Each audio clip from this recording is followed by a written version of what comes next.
Hey, welcome back to another episode of the Dice Indies Review. It's me, Alexander Constantine, and I am here coming straight at your ear holes from I said Southern California, I meant South Carolina. I no longer live in Southern California. But anyways, we are back after 1 week or so. Once again, Mr. Fisto Silvani is here. What's up, man? Hello, hello. Good to be here, sir. How are you? Uh, you know, Pretty good. I'm alive, and Good. I'm not being, hyperbolic here because we just survived through a tropical storm slash hurricane. Debby, Yeah, it visited you yeah, guys down south in yeah, a America's little bit. penis, Yeah, a right? little bit. Um, um, Hurricanes know better than to mess with swamp people. So you either bring your A game or you just scoot on by. Right. I mean, listen, when it comes to natural disasters, growing up in California, we had earthquakes, which were honestly not that scary if you think about it, because everything in Southern California is made out of wood and pretty low to the ground, so there's not a lot of Yeah. stuff. The scariest earthquake I lived through was the Northridge earthquake. In Ooh, I remember that one. that's It one of the was big ones, wasn't it? Yeah, I think that was the last really really big one that we had The in Southern less really, California. really big one. Yeah, Right. that does ring a bell though. And there was some cool, I mean, not cool stuff because people died. So it wasn't cool because like freeway overpasses collapsed and killed some people. And then there's a lot of Yeah, fires because gas mains bust or electrical lines fall over and cause house fires and that type of thing. yeah. So that was the last big scary one. But I mean, earthquakes last, seconds. They're not, terrible. But I do remember where we lived. We lived in this condominium that had like a community pool on the first floor. I mean, I remember after the earthquake, I walked out there, and basically all the water got tossed out of the pool during the Northridge earthquake. Oh, wow. And I remember that it was like the morning of Martin Luther King Day, or at least the day we had off from school for Martin Luther King Day, because I Hmm. was pissed off because I'm like, damn it, I had the day off anyways, And So I didn't. the hurricane, the earthquake ruined it.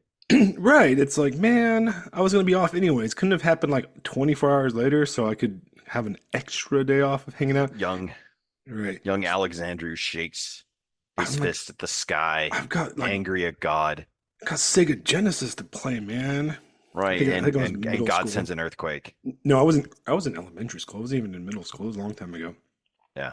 And I remember, so my mom, okay, so like my mom is terrified of earthquakes, right? That Sure. is like her phobia. She's got like earthquake phobia. As far as And phobias go these days, I mean, earthquakes are actual things to be afraid of. right, You know, right. they will fuck you up. So All I right, suppose that's absolutely. fair. So interestingly enough, my city of birth, Bucharest, Romania, and where we lived before, my mom grew up, and is like it's on a fault line also. It's a very Hmm. active earthquake zone Mm-hmm. itself. And when my mom was a teenager, I believe in the 70s, there was a massive earthquake, and she, I believe, was taking a shower while this Mm-hmm. happened, and the entire like front wall facade of their building they lived in just collapsed. And she like walked out of the shower and she could like see the street and everything. Oh, And I'm like, jeez. so She's like that Family Guy joke where Cleveland's house gets the front ripped off and he's sitting in the bathtub and then falls out of the second floor. right. So Wow. she's had an earthquake phobia probably ever since then. Now, of course, she moves to Southern California on a San Andreas Right. fault. So she Yeah, went from like did she not know? Did she not know that was a thing? right. No, she knew, but I think Okay. she trusted California's construction better than the Okay. hundred-year-old buildings that we were living in back there. Yeah, all right. I mean, California is built like new, so everything, is made out of, freaking recycled material or something now. Right. But I've always thought they were exciting. Now, hurricanes are different. I Mm-hmm. don't like hurricanes, all right? Mm, And the reason I don't like hurricanes is because I own a house, all right?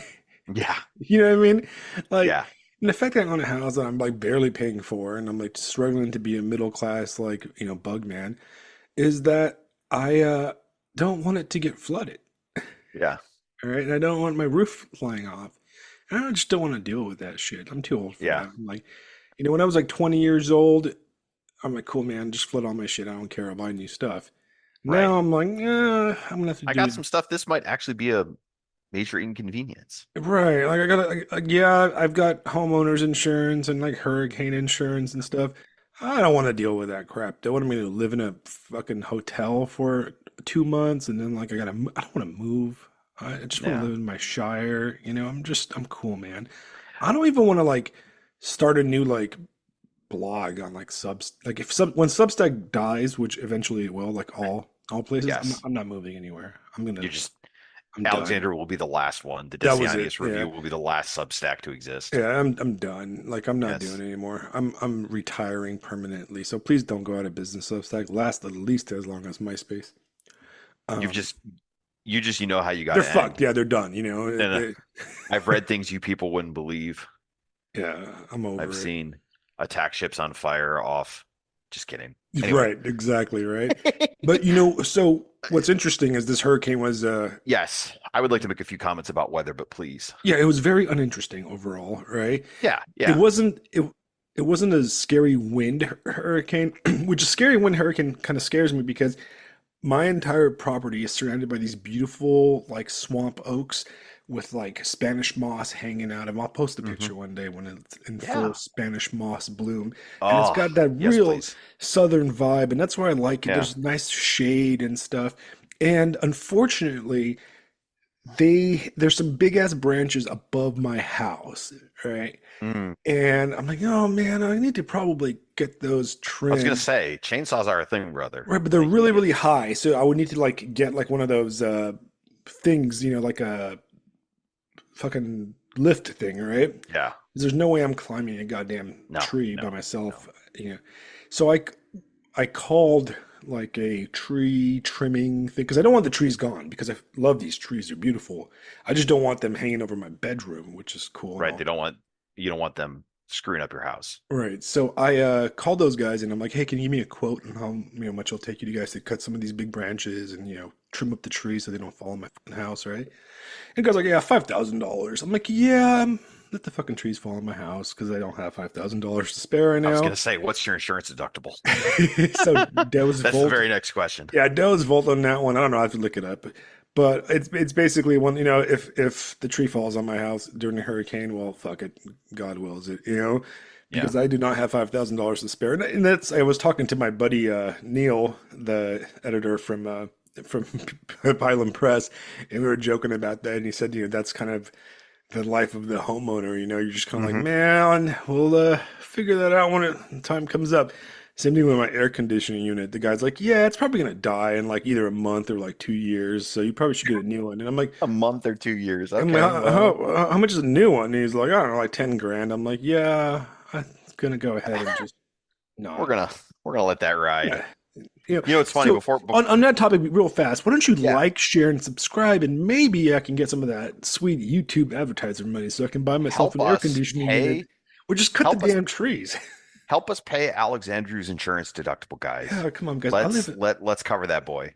I live in God country down in the deep south over here Yeah, in man. the low country. I need, I just need the trees kind of trimmed. I don't even need them like removed because I like the trees just Yeah. kind of trimmed, guys. Just like, share, and subscribe, please. Yeah, let's get that environmentalist money, right? You need to cultivate your trees. You I'm trying to need grow to here. yeah, right? There, there was They eat there was carbon. It's two. beautiful. There was a den of I don't know what it's called, a den of little baby squirrels, and I think a hawk ate the mom squirrel, Ah, and nature. they kind of fell in the Yeah. Spanish moss, and I got a ladder, and I climbed this damn tree, and I pulled out these baby squirrels out of this moss because they were like a spider web, like in Shelob's lair, stuck in this moss, and I Right. pulled them out, and um,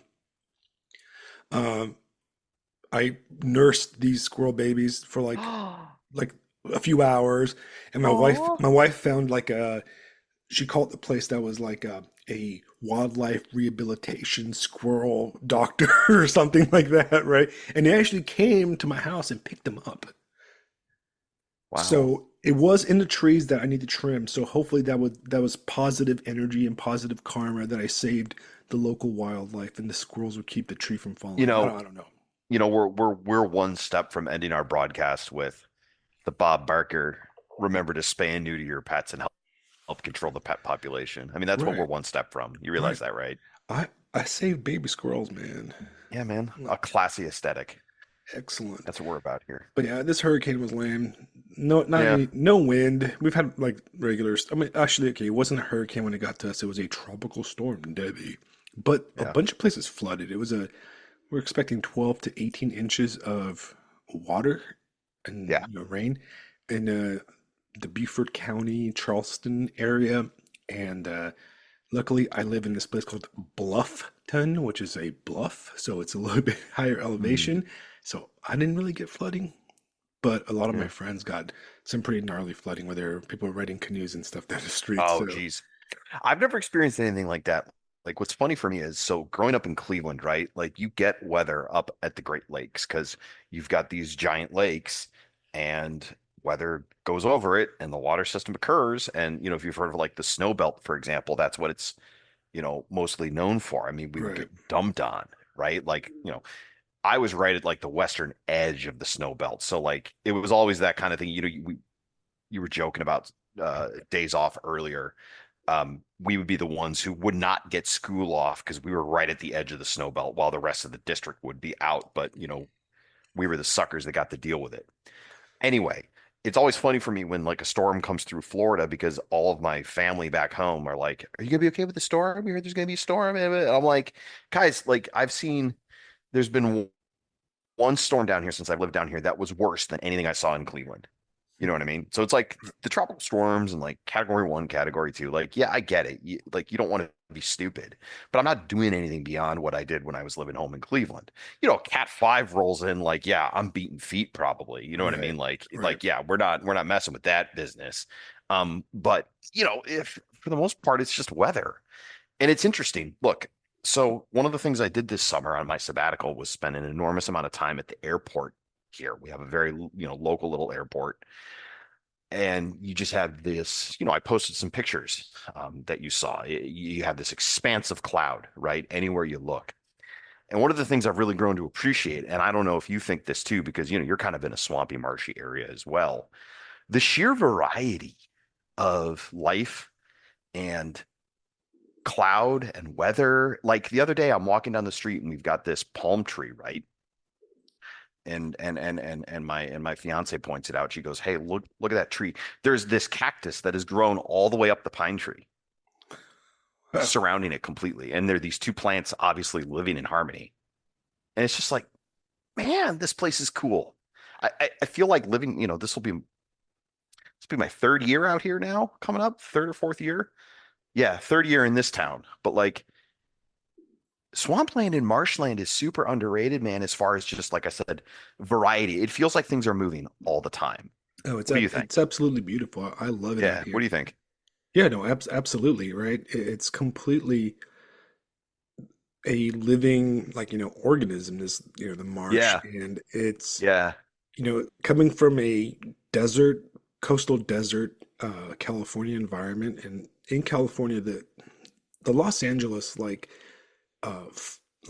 biome, I guess it's called, is actually chaparral forest, is what the okay. official kind of name for it is, Yeah, which is sure. like low brown brush on the west side and kind of like more green pine trees on the east side of the ranges. Okay. And it's desert. I mean, it's Yeah, wildfire, right, like, it's wildfire, California poppies. It's like you got some big trees, but like, most people don't know this, but Los Angeles, the palm trees in Southern California are not native. They were brought there in like the 30s and 40s and stuff. Um, but the native trees are like basically desert kind of plants, right? And if yeah. Los Angeles wasn't there and we weren't siphoning water from the Colorado River, it wouldn't exist. It's not a It would place just where be you could, desert. There'd be nothing there. right? And that's why there wasn't much civilization going on in that area Right, before right, mass settlement and technology that was able to bring stuff over the right. mountain ranges or through, from the ports. Yeah, But that beautiful harbor you guys have. right. But coming here, everything is so green. It's like Yeah. South Carolina is just green and like moving and loud at night. Growing And up, growing up in Ohio, it's like the thing you remember from Ohio, at least the thing I remember, are the four seasons, right? Winter, fall, summer, spring, this cycle of life. right? Rebirth, death. That's something I saw for the first 20 plus years of my life, right? Right. And then I move out to Colorado and it's like you have the eternal majesty of the Rocky Mountains. It's almost like, I mean, the temperature changes in Colorado, but you have this sense that nothing changes. There's just the mountains and they dominate everything. It's everything is just the mountains. At least this is in my memory. And then I come to Florida and it's funny because like I was talking to somebody, one of my colleagues at school, and she was complaining about the heat. She had just gotten back from Ireland, which had this beautiful weather, and then she's back in, the Southwest, South Florida heat. And we were joking about it a little bit, but it makes me realize now that it's that living thing that you mentioned. That's what's interesting here. People in Florida, they dislike the fact that we have two seasons, summer and slightly less summer. But Right. It's that's California not too. yeah. That's not where well what's that meme? South Carolina, what did you pick? Like you can either be super humid or hot as balls. And it's like, Right. did you just take both pills? Right. Like And bugs. yeah, and bugs. Um yeah, gosh, I've never been so bug bitten in all my life, but I just have accepted it. Um, but that's what it is, though. It's that movement, it's that life, it's that constant change, and feeling like you're standing on, like to use like a science fiction thing, like I'm standing on a giant creature, and Right. it suffers my existence, Right. Like or it's all or it simply breathing. doesn't care. I'm here, and it doesn't care. It's a very cool kind of vibe that I'm now beginning to appreciate that I did not appreciate when I first got down here. Yeah, I feel like I'm in Lisa Kuznak's novel, the one Mm. with the mushrooms with the living the living organisms everywhere. Yeah. My wife went and walked the dog this morning, and there's a bunch of little like ponds in our neighborhood, and there was a like a 5 foot alligator swimming around in the pond that the hurricane stirred up. And I'm gonna throw this idea out there. Sorry, I don't mean to interrupt, but if I don't say this, I'm gonna forget. At some stage, you and I should do a podcast episode from the Everglades. I've never been. I definitely want Dude, to go. yeah, I'm only an hour from them. Like it's no big deal. I mean, it's the extreme northern end, but the what you were describing, living in the mushroom, or like, your wife taking the dog for the walk, and then the living thing, like the Everglades, dude. I mean, it's a giant river, dude. It's a giant wide Like marsh, drainage. Yeah, it's brackish this. water. Yeah, it's something else, man. So maybe we could do a podcast from the actual Everglades, That'd be awesome. do an episode live. Yeah, or maybe do like a live cast or something. That could be fun. Once we get that those Red Scare level of subscribers, and people Yeah, start exactly, giving exactly. us the exclusives Help us fight communism. Like, subscribe, and share. by hunting alligators in the Yes, Everglades. yes. We For every subscription, Alex and I will feed a communist to an alligator. Right, or two. Fuck it. Or two. Yes, Yeah. 2 for 1 deal. If you buy a friend a subscription, you get a 2 for 1 communist snack for. See, and then we get the environmentalist, right? I am an environmentalist. Yeah, we want to make sure that gators are well fed. That's right. That's all. Absolutely. And I mean, no junkies, no fentanyl. So it might No, be hard because pure like, free range. Look, there's got to be at least one pure yeah, free range vegans communist. only, okay? Yes, exactly. Yes, we will feed a vegan to a gator, and then we will eat that gator, and the cycle of life shall be continued. It should be continued, yeah. But yeah, that was my last few days, man. I buckled, buttoned down the hatches, prayed Yeah, that my house didn't get flooded, and played video games with useful. my daughter. Life Yeah, life went on. I got to sleep in a bit, didn't have to go to work. It was pretty cool. It passed you guys, right? It didn't really affect yeah. you. It brushed. We got some weather. We got some rain, but I mean, yeah, it scooted on past, and it didn't want hands from the swamp people. Right. I think all the hurricanes or storms that pass through here tend to smash Charleston a lot more than us. Like we're like in this little protected Yeah, area, yeah. which is cool. Yeah, one of Sorry. my close buddies, we should actually have him on sometime, but one of my close buddies lives in Charleston, Oh so yes. So our he buddy, knows that whole thing. Yeah, he knows that whole thing. our Substack buddy D lives in Charleston. Him and I met, and Oh, he uh, he always tells me how his area gets flooded way more yeah, than yeah, I yeah, do. yeah, yeah. He's Oh, he's yeah, lived here flooding for is many, many years, I think, or most of his life, and he's just like he always gives me the advice on what to do, and I'm like, is this storm for real? So I lived in Japan for a long time, and in Japan they have typhoons, right? And for people that don't know what a typhoon is just a hurricane in the Pacific. That's what they're called in Asia. They're called Yep. typhoons. Yep.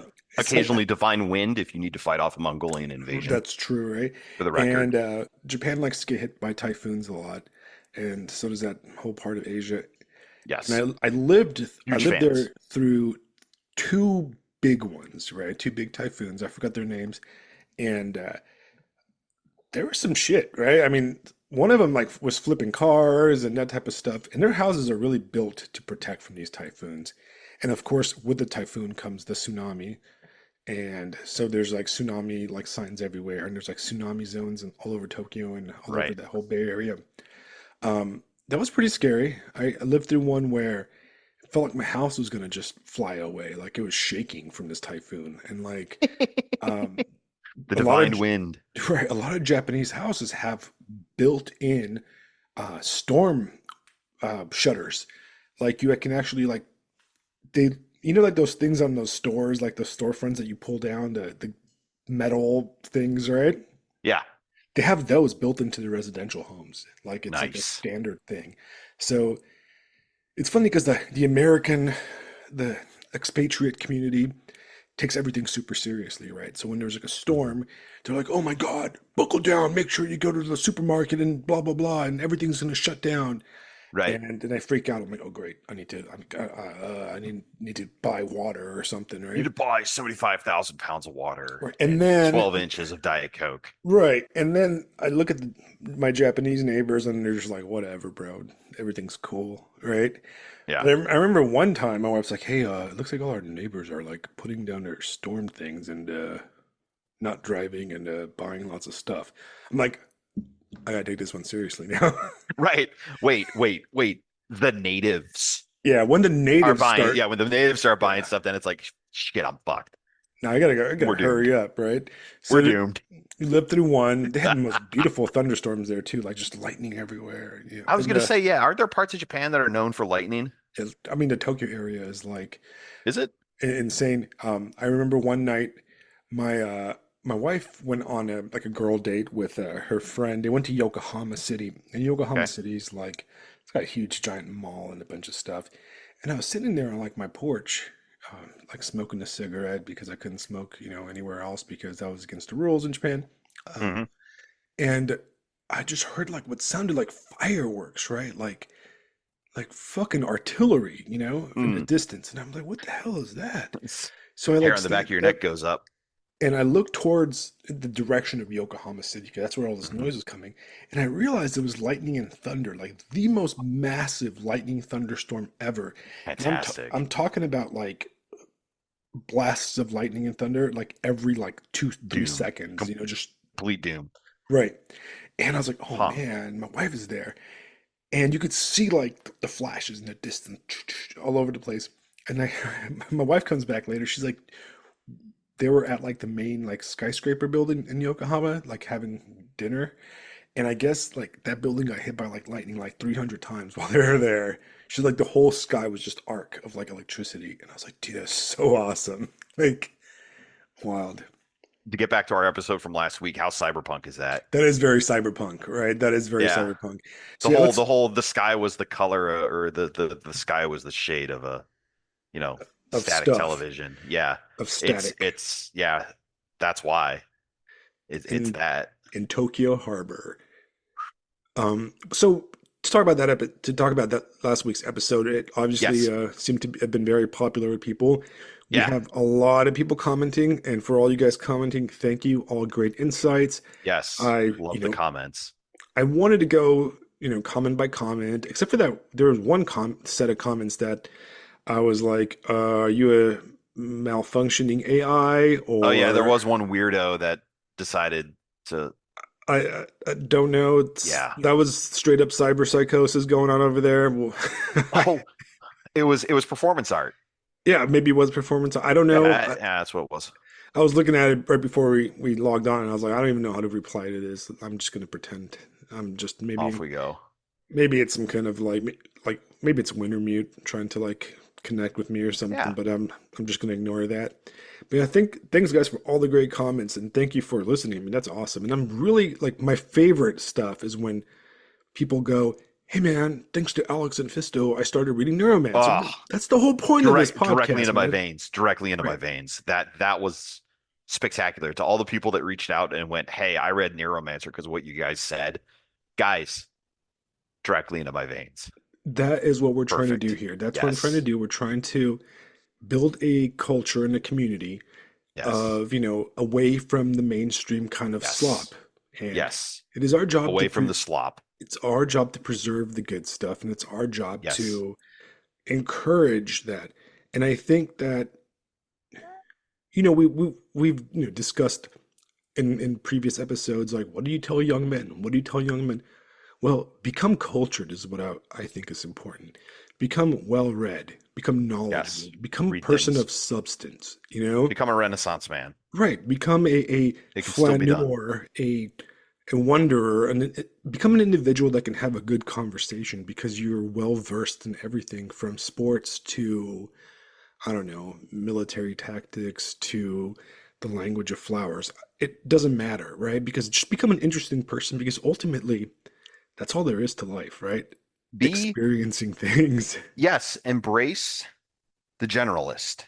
Right. Embrace having a wide variety of knowledge because that leads to insights that the, pardon the insult, autistic specialist will never find. Absolutely. And I am an amateur. Yes, of I course. think that the word amateur is completely misunderstood and Yes. misapplied. When people say, hey, this guy's such Yes. an amateur, like it's a bad thing. Well, the word itself, amateur, comes from the French or the Latin, I think, to love, right? It comes from Yes. amor, which means to love something, right? There's a difference between the amateur and the professional. Yes. A professional, Exactly. yeah, a professional does it for money or as a trade. It is a Right. very mercantile merchant mindset to it. Yes. A man of noble spirit, a nobleman, does the sport, the hobby, the activity out of love, right? Hmm. Yes. And you see that in our society. Our society is a society of professionals, and I want to be an Experts. yeah experts and Experts say. expertise and Yes. rankings and stuff. But no, a true aristocratic mindset, right, is that you do things because you want to, I do right? them because they're fun. I do them because I enjoy them. I do them because they are worth doing intrinsically. Right. And a aristocrat doesn't paint because he's trying to make money selling paintings. Paints because they love art. Right. They don't practice jujitsu because they're going to, fight in tournaments and become a professional jujitsu MMA fighter. They're doing it Right. because they love the physical, skills. And that's kind of how I think we should look in life. There's this Hmm. kind of diseased mindset in America, and it's spreading everywhere around the world of like, Hmm. you have a kid and he picks up a guitar, and the kid's just like, man, I just want to play some music.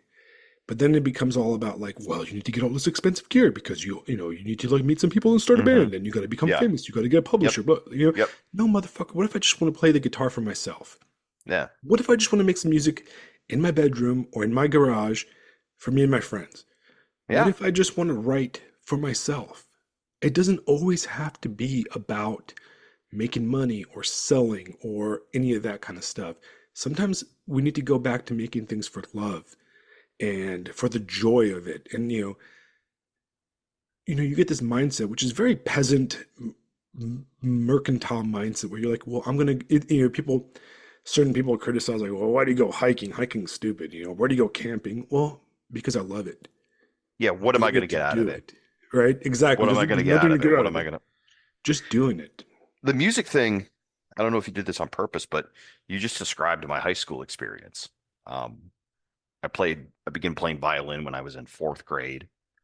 And in high school, I had a friend turn around and go, "Hey, you want to play bass in our band?" I was like, "Yeah, sure." Changed the trajectory of my life in a single moment. I wish I was exaggerating. I'm fucking not. I can trace everything back to that decision. So I pick up the axe, right, and play for 15 years or whatever the hell it was. Nice. And it was always just mostly for fun. Always. I mean, yeah, there was some there was some playing here and making money there, and I got to do some cool stuff. But it was always just, I love this. This is a great time. Right. And then it wasn't, and so I stopped. And as far as what did I get out of it, right? Played a lot of jazz, a lot of Latin, a lot of rock, a lot of all kinds of stuff, right? Tons of Rush. Shout out to the other Alex. Isn't And wasn't Geddy Lee the Rush bassist? bro, yeah, See, I absolutely. knew one thing. My boy Okay. Geddy Lee. For me, it was this is might sound strange to some people, but probably the two most influential bassists, certainly regarding rock, was Geddy Lee, obviously, and then Adam Clayton of U2.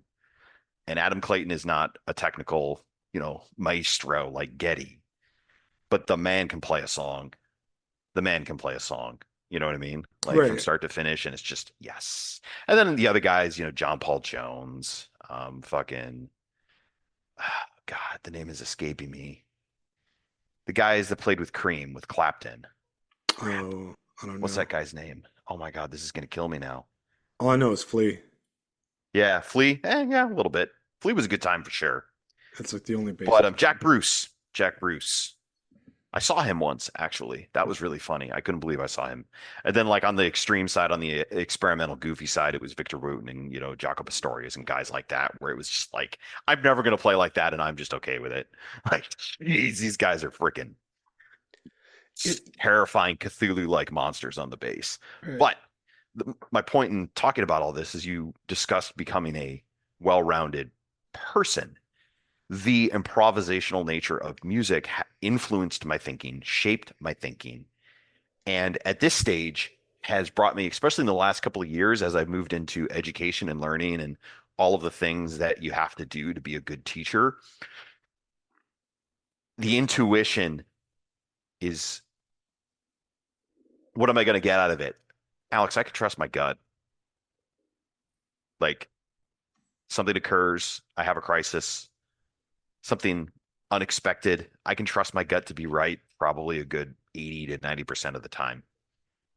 Right. And that's from doing whatever the hell I wanted to do and exploring things for the love of it. Because then you begin to, like you say, you're a generalist, you're a Renaissance man. You tie all of these things together and you know how to be a person Right. in like the way that perhaps, if I may be so bold, perhaps at least approaching the way the ancients used to do it. Well, and that is the key, right? Yeah. And that's what a true liberal education was Yes. was Thank meant you. to be, right? Yes. The idea of my dog is barking at something. I don't know. Maybe Gotta go fuck somebody up. I don't know. We'll see. She's probably We'll afraid of see. everything. She's like this. Looks like a giant wolf, but she's just afraid of like pugs and stuff. Aw. Um, but yeah, like when you think about it, the whole point is to be what and my stomach is rumbling too. Anyways, the whole point is to be well-rounded and is to add, width and depth to your life, right? Right.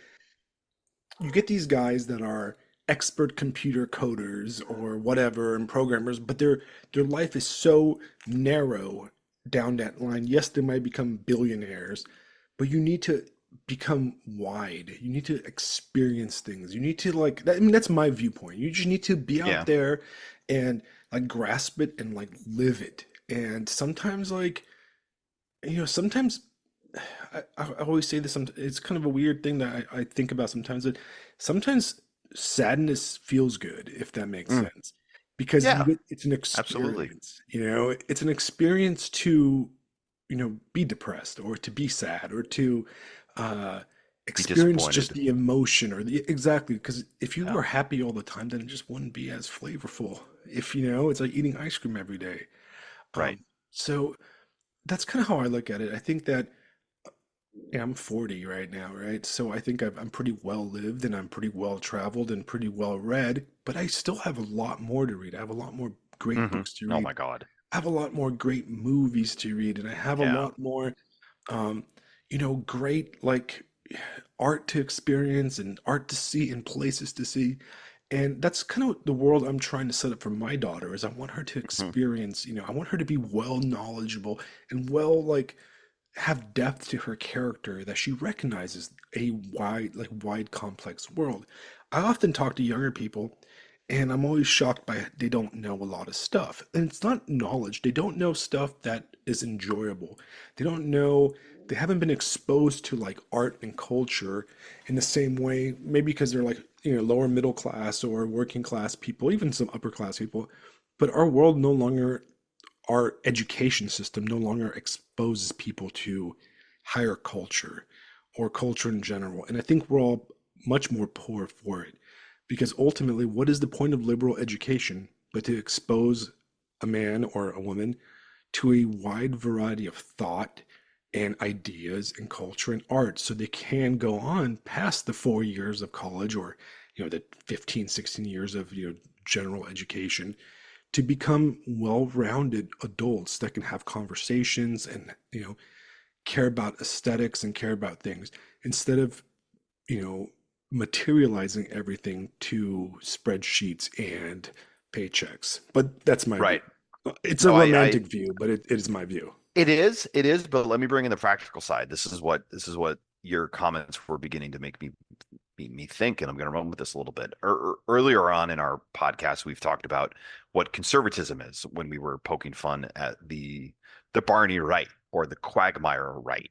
You know what I mean? All these guys who are looking to basically be pirates. I've heard it said from some other people I've discussed Mhm. this issue with. And it's like, well, what is the right? What is conservatism? What is traditional? And the before, if there's anybody that bristled at the idea of liberal education and the Enlightenment and the Renaissance and these ideas, listen, a well-educated, well-learned man or woman can then bring that to their family, bring that to their spouse, bring that to their children. I remember reading a while back that John Adams, one of the founding fathers of the United States, John Adams wrote something about how he focused on war, politics, things of that nature, so his son could focus on trade and carpentry and things of that nature. So that way his son, Adams's grandchildren could then focus on art, literature, culture. You see what I'm getting at? Right, absolutely. This is the knowledge, these are the things that you can use to then build families, build communities, and build culture, which we have discussed before as the three pillars of a properly traditional conservative idea, Right. right? Family, family, community, culture. So if you're a moron who doesn't know anything about anything and doesn't even know where to start, doesn't even know where to find things, how are you going to educate your kids? How are you going to help your kids entertain themselves? How are you going to show them the joy of life? Are you just going to plug them in front of a TV, just drop them in front of a cell phone and do this? Or are you going to be like, hey kid, you want to learn how to play guitar? Check this out. I mean, Right. I could teach my son how to play guitar. I could teach my daughter, once I have some to do those things. Hey, you want to learn how to write a book?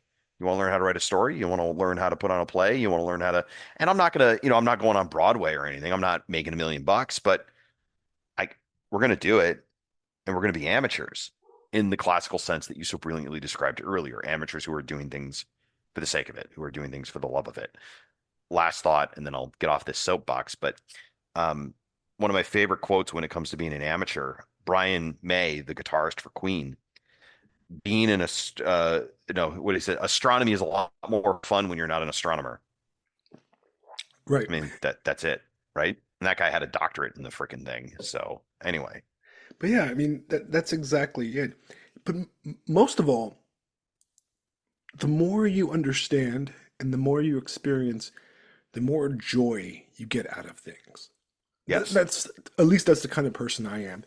I like to know the depth and the context of things, right? Hmm. And for example, I think last year we went to like a local dance troupe, and I'm talking about like freaking high school and younger level production of like the Nutcracker, Hmm. right? And when you go there on a surface level, it's a ballet. Yeah. And it's a ballet like almost everybody's seen a million times and knows the story too, right? Right. Yeah. But there's so It's much the more. ballet. It's the ballet. It's like the pumpkin spice latte of ballets, basically. because like everybody knows the Yeah, Nutcracker to a certain degree, right? But yeah, then you go in more into depth, and I was telling my daughter, and I was giving her like the story about Tchaikovsky yeah, and the long history of like Russian ballet, and how the yeah, Russian ballet comes out of technically out of France and out of yes, the Russian like Francophilic obsession, and then moved on and became its own thing, and then the post-revolution Soviet era ballet, and just so much depth and stuff to these yeah, fairy tales, and everything has so much depth, and by understanding that, I think you become just a little bit of a more interesting person. Maybe not a better person, because I can see you being a total monster, but you'll become a better person. Even if you're going to become a monster, you kind of want to be Hannibal Lecter and have his level of education and right. knowledge, instead of being That's like funny. uh, Jeffrey Dahmer, like skin eating pervert or something like that? Yeah, right. So there's that.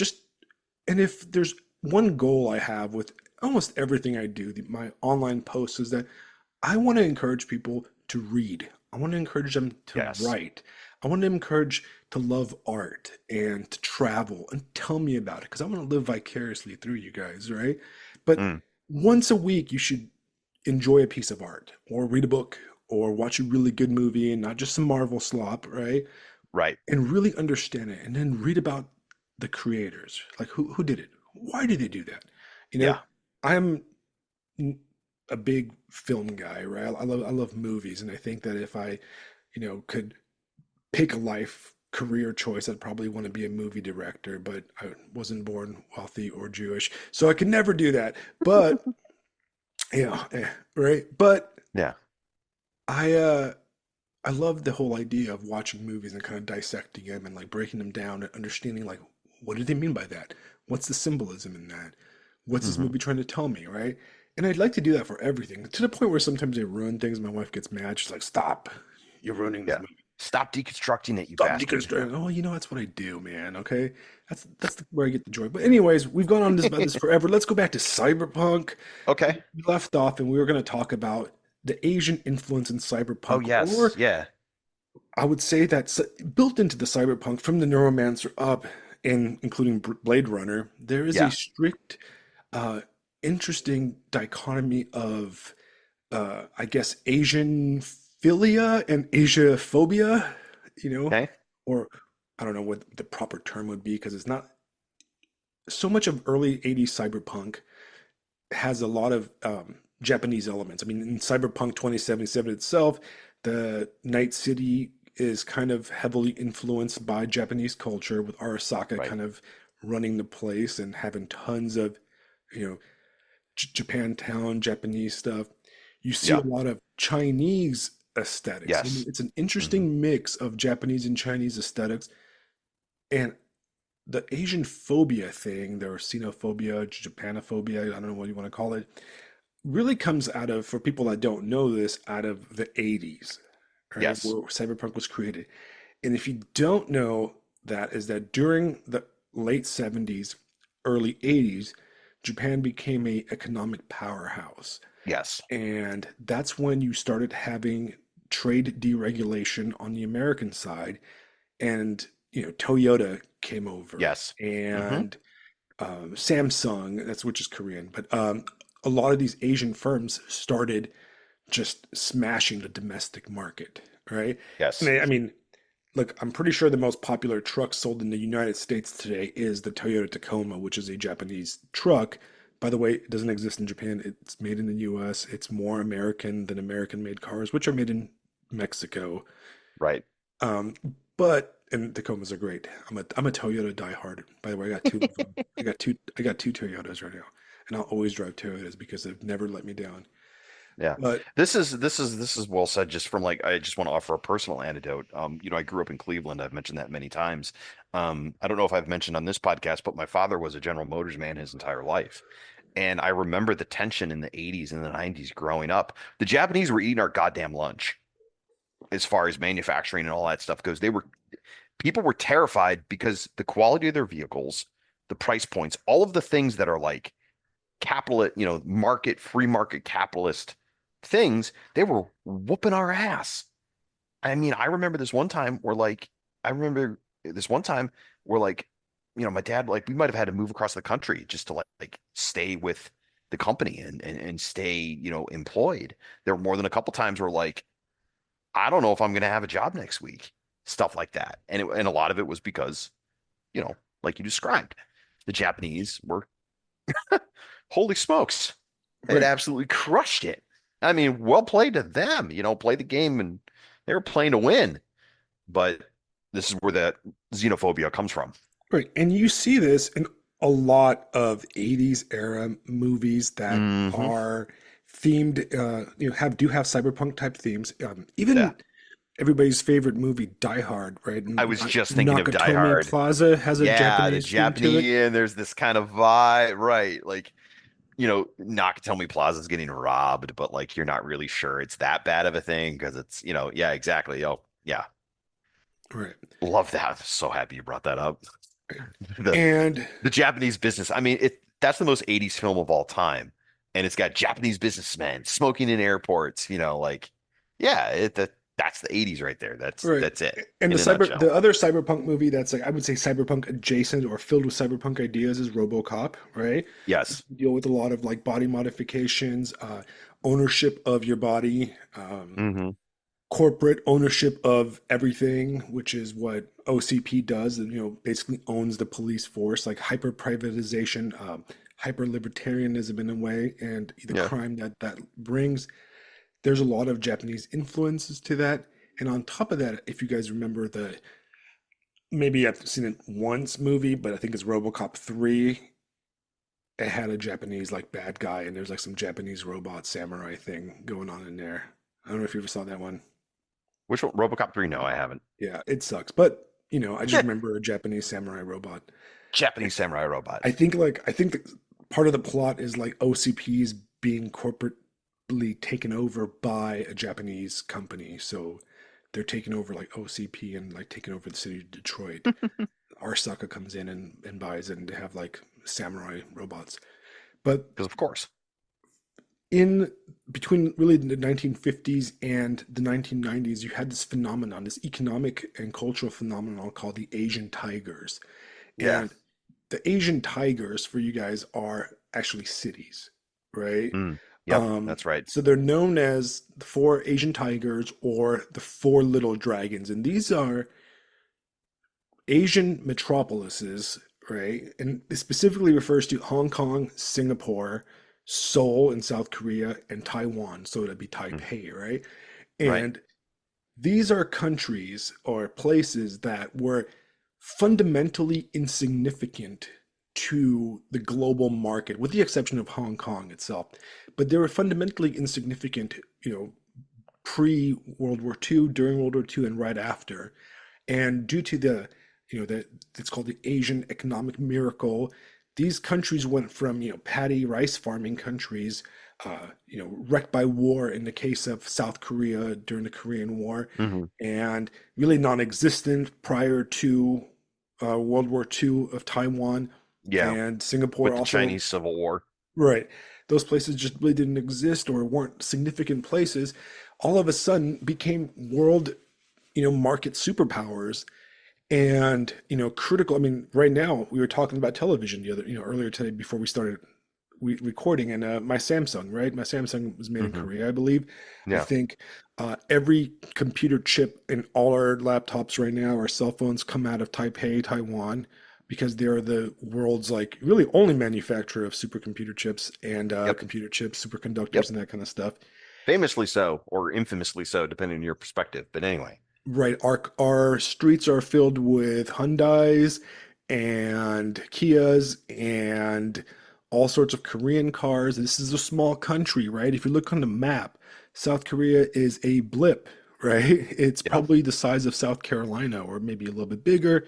Either way, this is a country that has a third, dominates a huge chunk of our automotive market, right? Same thing, obviously, with Japan. Not Japan's not really small. If you were to overlay Japan to the United States, its northern tip would be like somewhere around Canada, and it would go all the way down to California. It's just very stretched thin. But Yeah. By the way, I just looked it up. South Korea is roughly the size of Indiana Okay, so it's pretty small, physically. right? Yeah, Right, 99,000 square miles, slightly smaller than Pennsylvania, but a little bigger than Indiana. right. And I'm looking right now out my window, and there's two Kias parked in my neighbor's house, right? And those are, South Korean made cars. And so these countries exploded, and their cultures are fundamentally very different than the United States culture. And in the 70s and 80s, you had these boomers that were in the job market, and you had these retiring silent generation types that were running your Don Draper types, and they came under direct threat from the Asian markets, and it became important, you know, with the opening of China. That became, the entire manufacturing base of the United States moved to China and to Taiwan and all those places. And to this day, we don't make anything, and it all gets made in Asia. Yeah. So that is a very cyberpunk kind of concept, and there was a huge fear that the era of cyberpunk creation had, which is, are we going to fall behind? Is our democratic kind of aspects going to fall behind a cultures that are maybe more suited for capitalism than us, Hmm. right? Maybe Mm. they're hyper capital. Maybe a maybe capitalism, like, separated from human rights democracy, is better for the Hmm. market, right? Yeah. And I mean, look at China. Maybe they have a point, right? And Yeah, I see what you're saying. when you look at these countries, they're economic miracles because they went from, being guys walking around in sandals to, having skyscrapers in. Would it be, sorry, I'm thinking of like, I'm thinking about like some of the Chinese people I've met in my life, especially at my last job. Um, met some proper Chinese nationalists. I think about like the Japanese company man, right? The salary man, Yeah, the salary the man proper term. and that dedication to the company. And I'm thinking like with what you were saying is are they more capitalist than we are? You have that Asian sense of, the good of the group, the good of the collective, the good of the nation, the good of the country. And if capitalism and serving the country or serving the company is ultimately good for the group, then they're going to do that harder than anything else. Right. You know what I mean? So it's almost like removing this from human rights and things of that nature and creating it like this. Well, yeah, that's best for China in the long run. Rock and roll, let's go. And then make all the money. Right. So, what's Okay. interesting though, Hmm. there is a level of collectivism so this is from my experience of living in Japan, right? Sure. And they're absolutely a much more collectivist society than the United States. There's very little individualism. Um, Yeah, I believe it. Now, don't get this wrong, okay?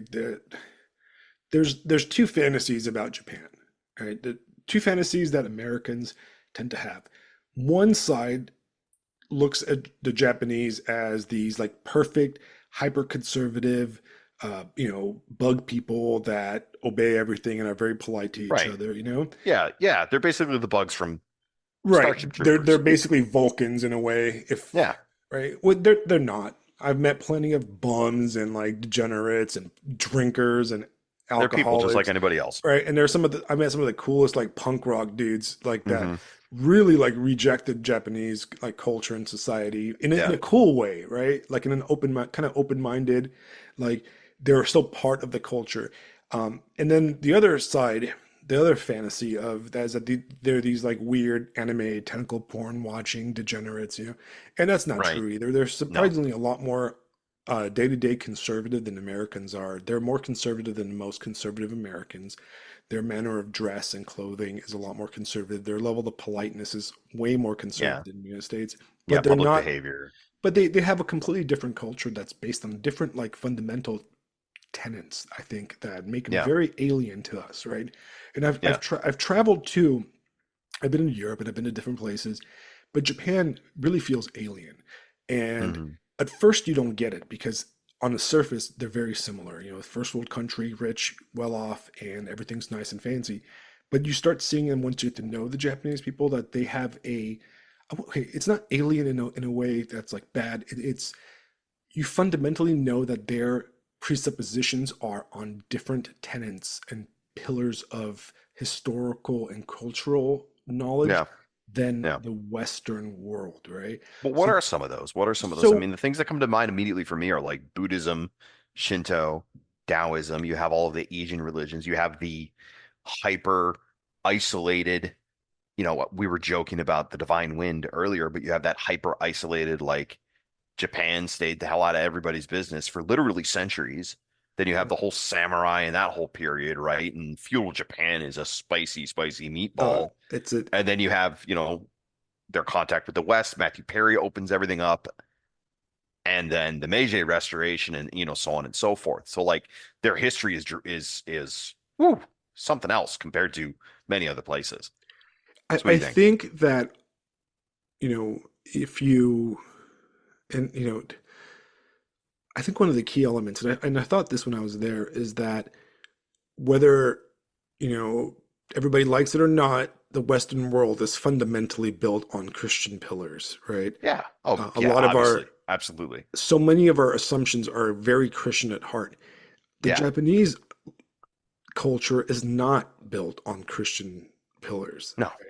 A lot of the ideas that even the most hyper liberal anti Christians take for granted really are born out of a Christian mixed with, a kind of a Hellenistic, romantic kind of like fusion that Right. does not exist in a lot of these other places across, across the Pacific. And the, like, for example, the Japanese, when it comes to having like going on dates with Japanese people, Mm. right? And I was married in Japan, so I never went to it, but these are from my American friends. And like I have a very close friend that ended up getting married to a Japanese girl, and they had a kid. And he always used to tell me about his like dating adventures.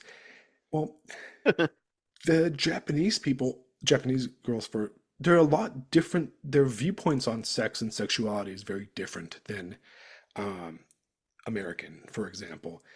Okay. And I mean, and before I start saying this, I know there's gonna be like a Japanese person that's listening to this, and they're gonna like, please correct me. I only lived there for 4 years, and my grasp of the Japanese language is was far from perfect. I can say Ohio gozaimasu and EA, Yeah. and that's about it. I've never You're been. speaking of your experience. Yeah, I'm speaking of what I've noticed, and I might be completely wrong, so I'm not an expert on Japan. But I've noticed that they don't have the same level of like sexual morality or kind of level to where it's really not about like, oh, I don't want to be a slut or something like that, you know? It's a different kind of mindset, and it's more a class kind of mindset to it. But you have, for example, in Japanese marriage, right? It's the traditional Japanese way of being married is that the wife, the woman, she controls all the finances, right? Okay.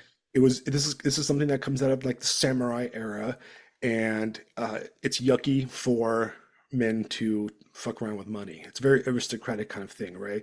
Men don't handle money; they give all their money to women, and women handle all the bills and They manage everything. the household. Right. That is managing of the household is a feminine trait. It's a feminine responsibility, right? Okay. So that's why you have the stereotype of the Japanese salaryman.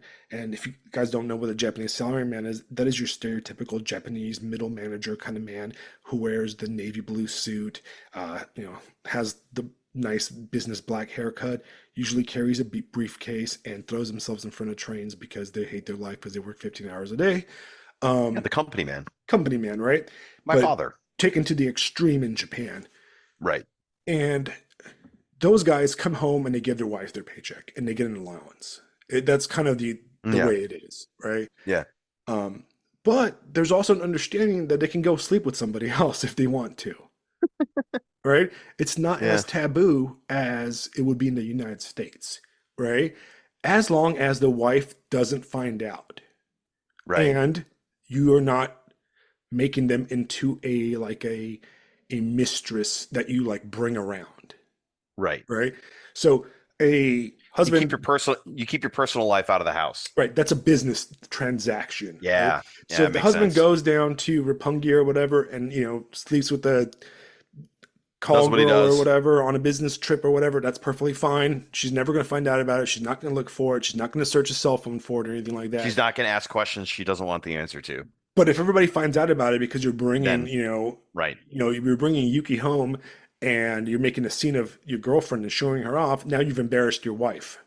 Yeah, it sounds like there's this idea of you need to manage your vice. Right, exactly. It Men is manage their very vices. so there's that element to it. I don't know how Huh. much that goes on, but I did hear about that. I heard about that extensively. There's interesting things where a Japanese girl will, or guy, or anybody really in Japan, will never tell you, no, I don't want this, right? They'll never say no off the bat, right? And so, a lot of younger Americans would have some problems with meeting Japanese girls in bars or becoming friends with them because they would go talk to them and they would say something along the lines of like, "Hey, you want to go out next week somewhere?" And the Japanese default would go, "No, I'm really busy next Friday. I have something to do." Right? Okay. Now, in an American kind of cultural setting, our view is like, "Oh, okay, cool. We'll hook up maybe Saturday then." Right. Right? In Japanese, what they really meant was, "I don't want to." Right. Right? But they're being polite. But they're being polite, right? So you Right. They're never they're not downright refuse, you make an excuse, and that excuse is supposed to be taken as a no thank you. But right. You're I've supposed to understand, you're too busy for me. So Right, there you right. go. And a lot of Americans have a hard time with that because we are very frank people, right? Yes. And what would Famously happen so. is we'll have, the same guy Hmm. goes, "Oh, okay," and then goes out on Friday night to the local bars or whatever and runs into the Japanese girl out Again. with her friends, right? Right. And he's like, "I thought you were busy," and gets butthurt about it, Right. And then right? makes a fool of himself and then ruins his chances forever Correct, because because he couldn't play the game. right, because you were supposed to tactfully understand that she is Hmm. giving you a polite way out Well, of and it's the kind of thing too, like, are you socially sophisticated? That's what's being tested too. right, right. And there's a lot of things like that that are very, very alien to American culture and make it very difficult to kind of navigate a culture that is exceptionally like that. Sometimes you'd get, as an American, right?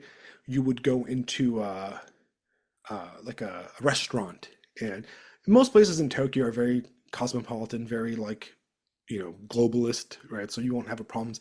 You do some traveling outside of the Tokyo metropolitan area, and you'll get into some like places where you walk in and they see a white guy or whatever, and they give you the X, the crossed arms, right? And that's like Right. that's a joke for everybody living in Japan, right? Which means no, you're not welcome, right?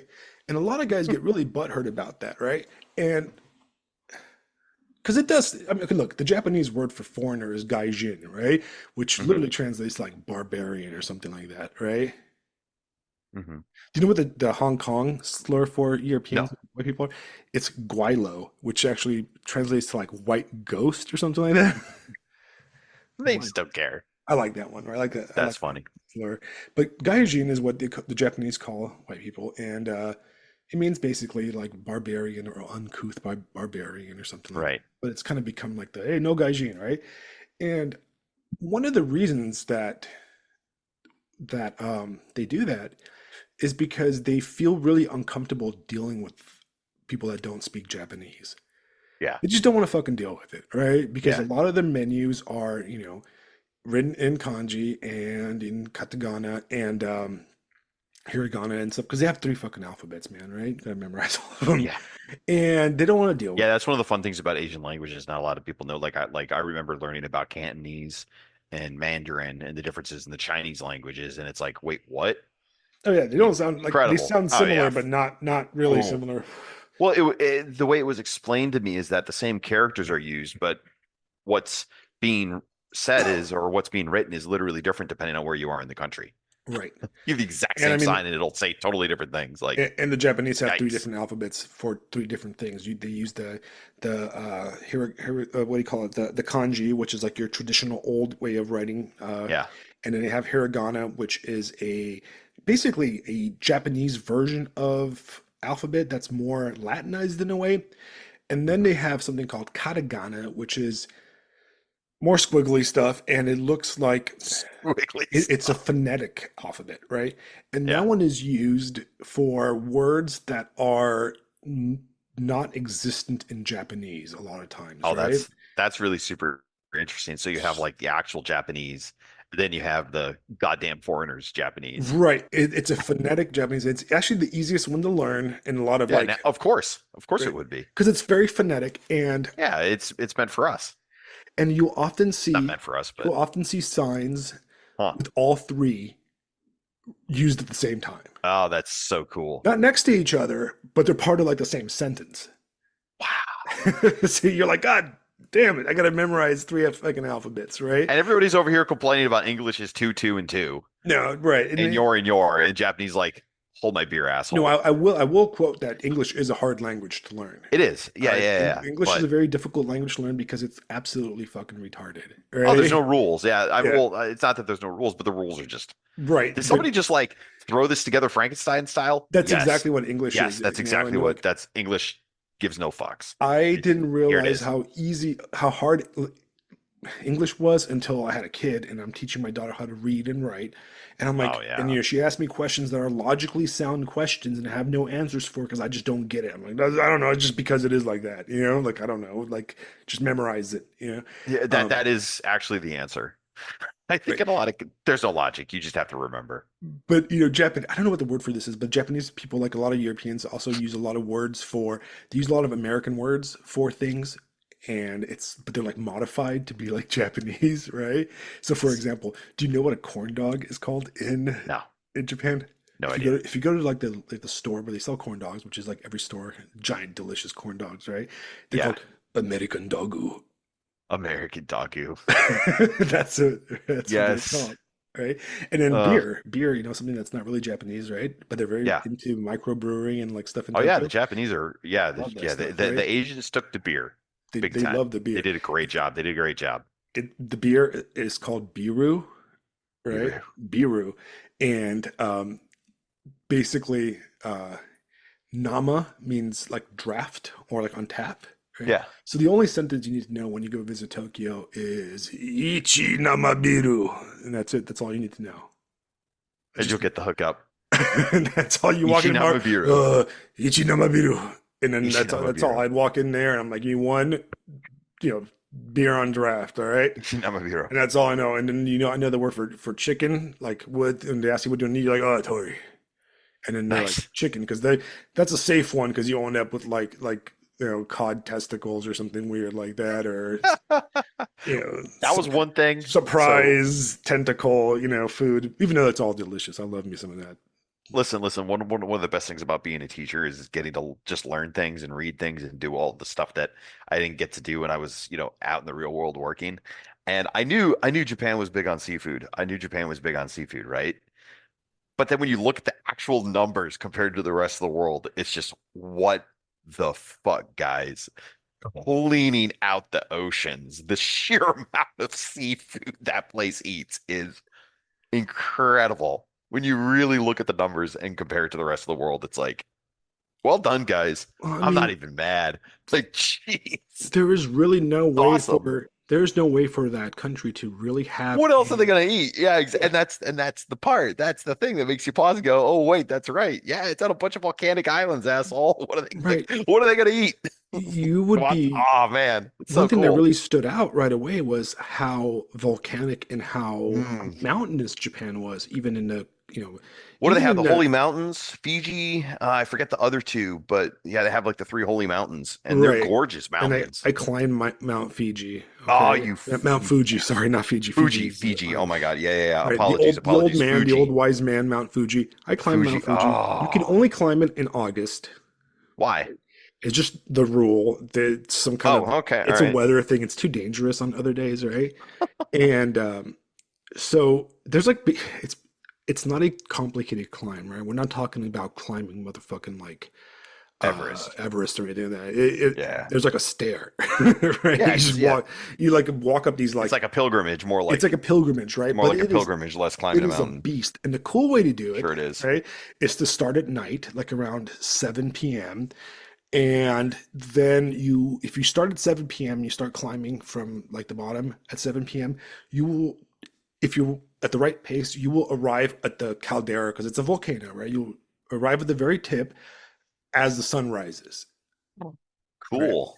Now, so I'm gonna tell you a quick story. I'm gonna go on a little Mount Fuji story here, right? There you go. All right. So we're like, my wife and I were like, okay, we trained for it because it is a beast, right? It's not Yeah. easy, even though like you It's do it, and pilgrimage. there's like 90-year-old monks fucking airbending up the damn thing, you know? And it's like, God damn, I'm fucking here dying, trained like a year to climb this thing, and this fucking, And this monk is floating up like the yeah, nun from Blues just Brothers, just exactly, just effortlessly like up the mountain. this guy's like literally mummified, this Buddhist monk or Shinto like priest or whatever, and he's like This is just fucking what he does. bounding up this thing like Super Yeah. Saiyan style.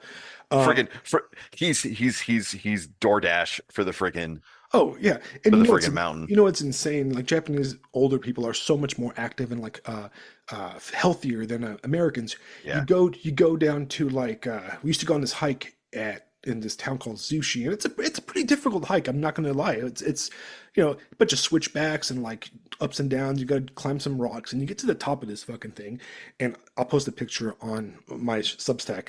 It is an old quarry, like from the samurai era. And in the quarry, they cut out this giant Buddha, and there's this beautiful Buddha in this middle of this like forest at the top of this like mountainous area, right? And there's rock quarry walls that are flat, and there's people always climbing, like using ropes and pylons and stuff, whatever they're called, right? Doing like you know climbing up and down these things. And the first time I went there, I'm watching these people climb, and then they came down, and I realized that they were like 60 and 70-year-olds, right? And I Uh-huh. was like, holy shit, man, our 60 and 70-year-olds could barely climb out of their freaking Walmart powered chair, you know? And Mama San over here is out fucking free climbing the side of a quarry that's like 20 stories high. And I'm like, dude, these guys know what the hell they're doing, right? And they're chain smoking cigarettes while they're doing it on top of Right. that too. So I'm like, Chain smoking cigarettes. Well, they're like oh, bench pressing their way up yeah. Mount They Fuji. freaking rappel down the side of this thing, light up a cigarette, and Mama San's like, ooh, ichi namabiru, you know? And I'm like, okay, you know what the fuck they're doing, right? But either way, my Pours wife you and a I, beer when she gets down there. right, she's like, give me that Sapporo or Kirin Ichiban. Dude, I'm gonna get so canceled for this. I love the Japanese, by the way. I nearly choked to death on my own coffee. That was Well, good God. so anyway, Whatever. this is a good story. So my wife and I, you know, All right, planned right. Mount planned a Fuji. Here we trip. go. Here we go. And we're like, okay, we're gonna meet up with this tour group because like I didn't want to drive. I'm not gonna drive to the base of Mount Fuji. It's pretty No, far, right? I mean, you could see it from bro. Tokyo, but like I'm not gonna drive back because I'm gonna be exhausted. So we get all Yeah. our stuff. You know, I pack my stuff, and it's August. We we go to Tokyo, right? We take the train to Tokyo, and it's like a hot, humid. Tokyo is a humid place in the summer. They've got Yeah. 5 seasons in Japan, right? Fall, which is beautiful, amazing, beautiful. Winter, which is kind of mid, it's kind of gray and like rainy, mostly rainy. It doesn't really snow, but it's like cold rain. Mhm. Spring, which is gorgeous, like the cherry blossoms and all everything pops up and it's just gorgeous. Perfect. Summer, beautiful. And then you have rain. You have this Right, rain rainstorm season. season, right? In the Yeah. summer. And anyways, it's humid as hell in Tokyo. There's umbrellas everywhere. People like buy umbrellas and just leave them on the side of like these umbrella holders because it's such a sudden rainstorms. It's like island weather where like, you know, you'll walk out of your house and there's this beautiful sunny day and then bam, just rainstorm. And you're like, fuck, you know, Yeah. I got to get my umbrella Yeah. out. Luckily, there's umbrellas for free everywhere that you can just like interchange, right? Um, Anyway, so we go there and I'm like, oh, I gotta eat something before we climb this mountain, you know. So we're killing time in Tokyo and we go to Hooters. I don't know what the hell I was thinking. We decide to eat a burger at Hooters. All right. Hooters in like what was it? Like Shinjuku Station or something around there, right? And let me tell you why Hooters is a misnomer in Japan, but that's besides the point, right? There's no Hooters there, but there's burgers, right? And no, in Japan, burgers are expensive because they're not a very Yeah. heavy beef country. Even their Right. McDonald's and stuff, their patties tend to be like 50 to 60% pork, Hmm. right? Because there's lots of pigs, because it is Yeah. suitable to raise, you know, to raise pigs, but it's very hard to get beef. And if you are to buy beef, it's very expensive. Steak's very expensive. So hmm they're a pork, fish eating and chicken eating country. So even like your beef, right? Anyways, I was like, oh, we'll have Got a it. burger. It'll be great. Okay. Well, it was not a good idea, right? But I'll come back to that later. So we take the tour bus to the base of the mountain. We hang out. It's dark. It's it's raining, but it's like 90 degrees out. So Jeez. I brought my like little North Face like super thin windbreaker jacket, and I had my hiking pants and stuff in my backpack because they tell you to like bring multiple changes of clothes because it gets colder as it goes up. Right? Yeah, And we start climbing. All right. up you get. Well, so first of all, remember I told you guys that I grew up in Southern California, Los Angeles, and where I grew up was on the beach basically. It was at zero elevation, right? Uh-oh. I get really, Uh-oh. really bad altitude sickness, Oh right? no. I've always This have. is where the burger comes in, doesn't it? This is where the burger comes in, right? Oh boy, here So we go. the more I climbed, the burger stirred, Ooh. the Hooters stirred, right? And the whole fucking 9 hours of climbing this mountain, I had to take a giant shit, right? So there's these little stations where you like pay like a $5 or 500 yen to like use the restroom because they're like donating money to like the shrines that whatever, Hey, right? that Buddhist monk, he's gonna Oh, make dude, it. and every single That's what he's stop, doing. He's changing those things out. I'm just pissing out my butt up and down the holy mountain, okay? It is the most miserable, and I look like ass because like altitude sickness, right? Because the quick rise in elevation, it makes me pale. My st- I'm climbing straight up this damn thing, just clenching my asshole because I think I'm gonna just I'm, diarrhea all over this mountain, right? I'm pissing out my butt Dude, and I am so up the nauseous, holy mountain. right? And not only that, Fuck. but I mean, this was August, right? It was 90 degrees down in Tokyo. Well, it is cold as fuck up in this mountain, right? And I brought my little North Face jacket and I was shivering, pissing out my butt, nauseous as fuck the whole time, right? And this goddamn climb would not end. I'm like, oh my God. And I'm freezing. My wife didn't bring enough clothes either, so we're both shivering. I'm gonna die of like altitude sickness, hyperthermia, freaking dysentery all in like one climb, God.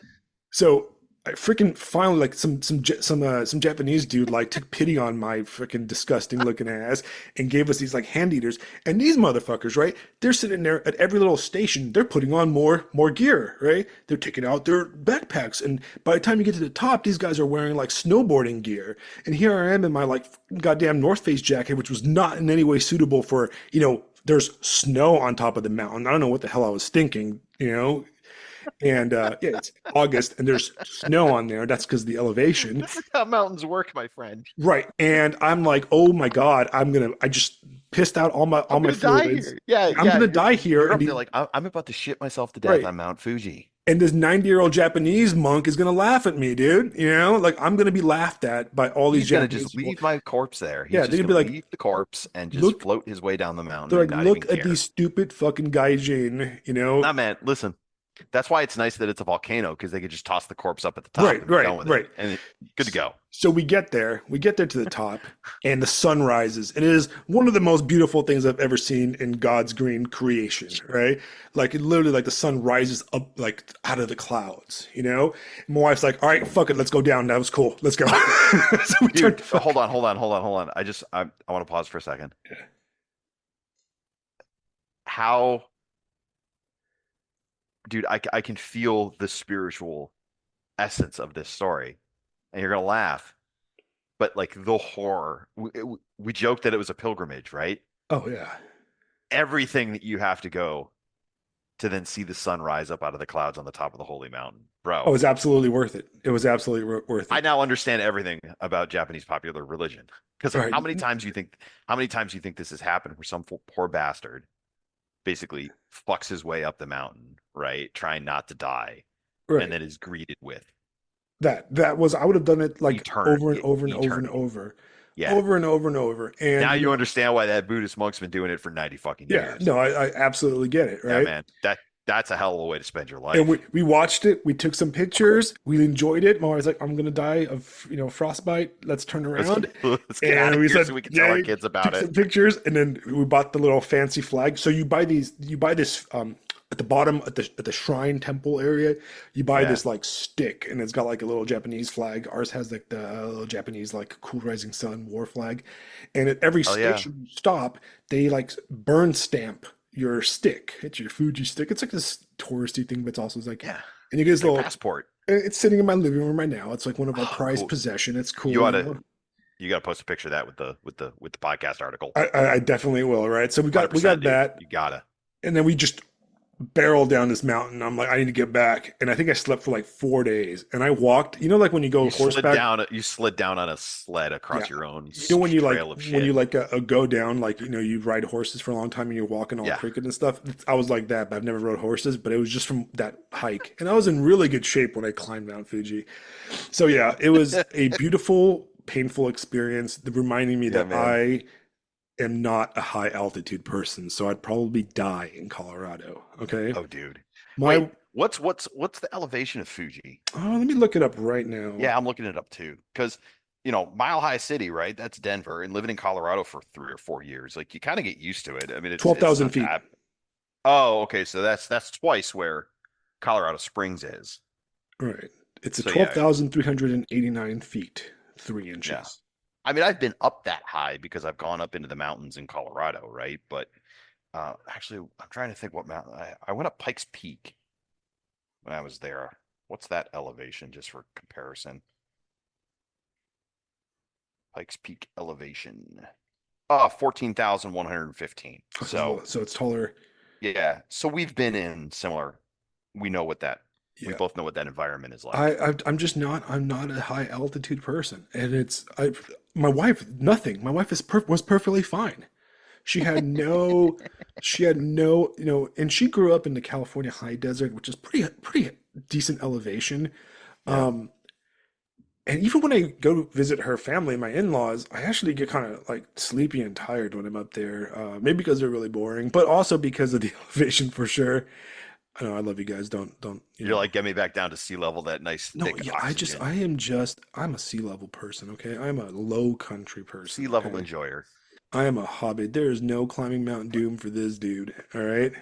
I went You're up, getting on it came you're getting on down. Sam's back. You're getting on Yeah, that monk's back and he's taking you up no, there. I'm not doing that. I'm sorry. I am not Oh, a that's mountain fun. person. And yeah, but it was a beautiful experience, but that was my my Japanese diversion. So I think that what's interesting about cyberpunk, to take it back to cyberpunk, because that's what the topic is, right? Is that, right? What a segue. is that cyberpunk blends a lot of Japanese and Chinese cultural elements Yeah. and combines them together, and they're good and bad, right? I mean, the street samurai is a staple of Hmm. you know of cyberpunk fiction, right? But what is a samurai? A samurai is the closest thing would be to a European knight at arms or a man at arms, right? Somebody Right. that is pledged to a clan and supports their masters and their lords. Um, What would that be in America? What would be the closest analog to a samurai? The first thing I thought of is like the lawman, like the yeah, Western well, lawman. absolutely, like the cowboy, Yeah. right? Right. The That cowboy lawman. which is interesting because so many of what we consider westerns Yeah. share the same story as Yep. Akira Kurosawa's. Yep. Um, Well, Magnificent Seven and right.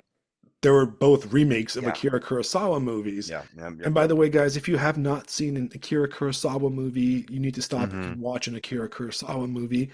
His version of Macbeth is awesome, right? Ooh. Potential Um, podcast episode. that's right. That's a good idea. Yeah, we should Write watch that some down. Write that down. Somebody write that down. Kurosawa movies, all right? And That he sounds fun. uses the same actor in like almost all his movies. His name is Tishoni Mifune, right? The guy was a Hmm. baller. He was probably the coolest looking guy. But if you watch the Clint Eastwood movies, right? The Man with Yes. No Name trilogy, like Yeah, boy. the Good, the Bad, and the Ugly, for a few dollars more. What's the third one? I forgot. But either way, those I are can't think of it. all remakes of Akira Kurosawa movies. So Mifune is basically the Japanese Clint Eastwood before Clint Eastwood. I don't know if they did a Yeah. movie together, that'd be awesome. But um, the same plots of the Magnificent Seven is the Seven Seven Samurai, Samurai. Yep. I was trying to and think of the film. for a few dollars more, when he goes into the little town and like he plays all the Hmm. sides, that's also a Akira Kurosawa movie. Oh, And Star Wars, right, yes. I took heard a about this. huge amount of elements from an Akira Kurosawa movie called the something fortress, the hidden fortress, which is basically it was the Death Star, and a group of like, there was a kind of like a hero guy, but he was followed around by a fat short guy and a skinny, guy, which is like C-3PO and R2-D2, and they like had a rebel and they kind of broke into the hidden fortress or whatever. Um, a lot of the scenes in the first Star Wars, the New Hope, were taken from Kira Kurosawa movies, and he has a huge influence on a lot of directors. Same thing with Sergio Leone, which made the Italian spaghetti westerns, which made Clint Eastwood popular. So a lot of your favorite westerns were not filmed in the United States. They were actually Spoilers. filmed It's all in samurais. It's just Spain. samurais. Samurais, but even the It's just Western samurai. westerns were filmed in Spain, right? Which happens Yeah. to look like the West. Yep. To take it back to the Spanish Civil War, Woo. and it's very similar My to favorite. the parts of Spain look very much like the American West. So a lot of the cheap kind of, and if you've seen the movie Once Upon a Time in Hollywood by Quentin Tarantino, which was probably one of his top three best movies, behind Pulp Fiction and Jackie Brown, in my opinion. There's a lot of homage to Sergio Leone movies because the character of Leonardo DiCaprio's character, he makes westerns at the beginning of the movie, but he's losing his job basically, and he ends up becoming popular in Italy by making Italian spaghetti westerns, and they are called spaghetti westerns because they were made in Italy by Italians. Sergio Leone, one of them, and they were always filmed mostly in Spain or in Sicily, which also happens to look a lot like the West. Anyways, a little bit of movie lore right there. The deep lore. You should watch all those movies, right? All of them. Watch them all. Right. And I know somebody's going to... And then march your way up Mount Fuji. Yeah. And somebody's going to go onto the Substack post and like list 300 spaghetti westerns and like 300 Akira Kurosawa movies. Please, yes, and, absolutely. We'll watch them all, right? Including Akira, which is not by Akira Kurosawa, but is the anime Akira, which is also one of the founding pillars of cyberpunk fiction.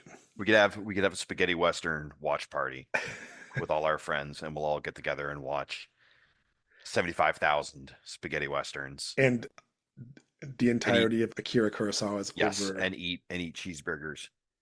Well, I mean, honestly, one of my favorite things to do is watch foreign film because because I'm better than you and I'm a snob. Two, the reason I enjoy watching foreign films, and I like to call them films because that's what, sophisticated individuals do. I want to back up for a second. This was something that back when I was in high school, we had a lot of films, a lot of movies, and one of my buddies actually ended up in Hollywood. I think he was a writer. He ended up a critic. I ought to look him up sometime. But we had that distinction between movies and films. Movies were, you're taking a girl to the theater or whatever to impress her. Films are like what you watch with your bros because you want to be cultured. Right. Is that a similar kind of thing? Is I would that agree. kind of what's going on here? I think, the film is like the equivalent of the movie would be like a Marvel movie or something. We're watching a movie. We screen a film. Right. But you know what? I like to think of, and I put this in almost all artistic things, right? The lowbrow, the middlebrow, and the highbrow, right? And I think that almost all artistic things can be divided. Almost all things can be divided into these three levels, right? And if you were to let's say a lowbrow thing would be a Marvel movie, right? You don't need 100%. Yeah, they're fun. There's some good stuff to them, right? I would argue there might be at least a couple that get into middlebrow. Right. Sometimes they rub dicks, into the middlebrow land. But highbrow, nah. No, not even close, right? And then another lowbrow movie would be like some of your silly comedies, your purely action movies, right? Then the middlebrow movies are the ones that require a little bit more, intellectual thought. And that's like the sweet spot, I think. I think middlebrow, high, like middle to high is like where I try to dwell, where I try to like slither in when it comes to my own personal writing and my reading. And what I mean by that is that I have to define highbrow first. Highbrow tends to be require tons of like insider knowledge or pre-knowledge. It tends to be for the sake of it itself, right? Some like, for example, some Stephen Lynch, some Lynch movies Oh tend to yeah. be very highbrow, Jeez. complex. He's borderline, but they tend to be very complex, and you have to understand a lot of symbolism and a lot of like insider knowledge. Uh, Fellini, a lot of these like French movies, Tarkovsky, Hmm. the Russian movies are very Yeah. highbrow. They require a lot of understanding of they're highbrow by being foreign because they require an extra level of understanding to truly understand them. You have to understand like, Well, it would uh, be like the difference in reading Tolstoy in the original Russian. right, right. And you have to That kind of thing. understand the Yeah. history of Russia and some of the Yeah. implications of Orthodox Christianity that are very difficult if you're not well read and you're not very liberal arts educated. So you don't really get the enjoyment. But if Virginia Woolf tends to be very highbrow when it comes to Hmm. literature. Um, some stuff that most people of the lower brow tend to find boring and lame, right? Because they don't get the joy out of it because they're looking for the joy out of it in the wrong place. They're looking for plot and character when what you get out of like highbrow literature and film is you get style and Hmm. vibe, which are two different things, and they're more What about important. symbolism? And Would that be symbolism, right? okay? And the actual sometimes the making of it is more interesting than the final product and understanding the Ah, making of it, yes. right? You know what I mean, right? And The they're texture of it, the film itself, right. Like and sometimes, the act of creating it, not necessarily even what's going on in the film. right. And sometimes, like when you go to a fine, expensive restaurant, like a Michelin star restaurant, Hmm. and you get the food, and it's usually weird for the most part, right? Especially if Yeah. you're eating at Michelin star restaurants in Asia, it's really weird. And you're like, oh, but I just want a cheeseburger, right? But you're not there for the cheeseburger, right? You're there for the experience of every little Right. tiny bite, and and it requires It's a a level of show. It's depth more because of a you yeah, show. correct. You need to understand the Yeah. director and the chef or the Right. writer The and all artist. kinds of stuff, right? But middlebrow is the ideal, I think, and a middlebrow is something like it could be they could have genre elements. Neuromancer, I think, is a very middlebrow book Yeah. because it's bottom middlebrow because it's very easy to read, but it does have some complexities of Yeah, it really does. it touches on duality, the idea of spirit, what is existence. The whole genre of cyberpunk itself is very middlebrow because it does tackle some interesting issues. Where you look at a Marvel movie and you watch X-Men, for example, which pretends to touch on some middlebrow themes, right, of like racism and that kind of stuff, but they're all very lowbrow because if you look at X-Men and you kind of like posit yourself logically in the X-Men universe, the bad guys all are right, right? Because in Yeah. a society where there's mutants, right, there is more bad mutants than good mutants. So the Sentinels are the good guys in the X-Men universe, Hmm. right? Because I don't Yeah. want freaking Magneto running around tearing up my shit every day. I would definitely Ripping vote up for that guy. ripping apart my Honda Yeah, Accord right. I'll pay because for it's the there. Sentinels to like, put the mutants in prison, right? Yeah. Put But them it in their doesn't deal with place. that, right? It's not complex enough. But I think, yeah, film definitely is, tends to be more about. And what I recommend people do, I think, to really expand themselves, there's two things I always recommend people do. I recommend people watch foreign movies. Right? Yes, Watching I agree. foreign movies is an experience that's so out there because a lot of times they, especially from cultures like from outside of Europe, because you watch a movie and you really see a different like presuppositions of facts of things, right? You're like, why are they doing that? And then you realize, oh, because that's normal in their culture. I was watching Iranian movies recently, maybe a few months ago, and some of the choices the characters make no sense from an American perspective, but from living in an Iranian world with like secret police and religious police and stuff, they make perfect sense. And I'm like, Right. okay. And living in an honor culture makes perfect sense. And Yep. as an American, you're watching, you're frustrated, like, what are they doing this for? And I'm like, oh, What I a get what it. a what a idiot. Right, right. Or like, Listen, why he's overacting. I've seen my share of foreign films, and I'd have to think because it's been a while since I was into that. It's been a while since I've done that, and I'm admitting in the full view of all that I am ultimately uncultured swine. But I gotta ask, Die Hard, low, middle, or high? You know what? Low to middle. Really? Low to middle? I'd put it solidly middle Yeah, yeah, solidly middle. It requires, I because it's think so tight. it is very tight. Same thing with Like, like Total Recall and like, but it doesn't ask, it doesn't really ask deeper questions. yeah, that's fair. It's a very like Just kind of should have like, John McClane hit that reporter harder. yeah, That's it's a kind of the very like deepest that's kind of question. the deepest element of it is his whole divorce falling apart type of thing. Well, I'd say maybe the deepest element is realizing that Hans Gruber is the protagonist. Right, right. But that is all that's all ipso facto internet fuckery, right? Oh Now, no, now, actually, you know what makes it highbrow is the fact that it is a Christmas movie. That right. makes it highbrow. Now, a Super movie that fucking is highbrow. highbrow of excellent quality is Big All right, Trouble all right. in Little China, Yes. right? Okay. Yes. That's a fantastic I will movie. defer. One of my I will top defer to top that. top three top 10 movies, I guess. I think who was it? Was it Library of Yeah. Solano? Yeah. Who Yeah. wrote that Yeah. fantastic Librarian. Librarian. fantastic piece on it? Well, that's the piece that got me turned on to fucking younger. So yeah, it is goddamn highbrow. Oh You better man, goddamn believe it. yeah, he took that movie.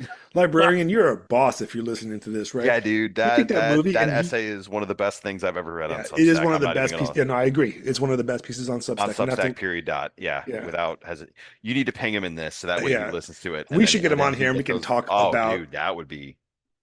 just this is China, Jack Burton. Oh my Movie God. used to be on Fox in California all the time during the You know day what we for got to some do? reason. Look, another pod. This is the podcast idea podcast. Right. We need to get Librarian on, and we need to watch Big Trouble in Little China, and we need to sit down and have an episode about it, I made my daughter watch it. and then She's 5 years eventually old. do that, and then bring that into the younger episode. Yeah.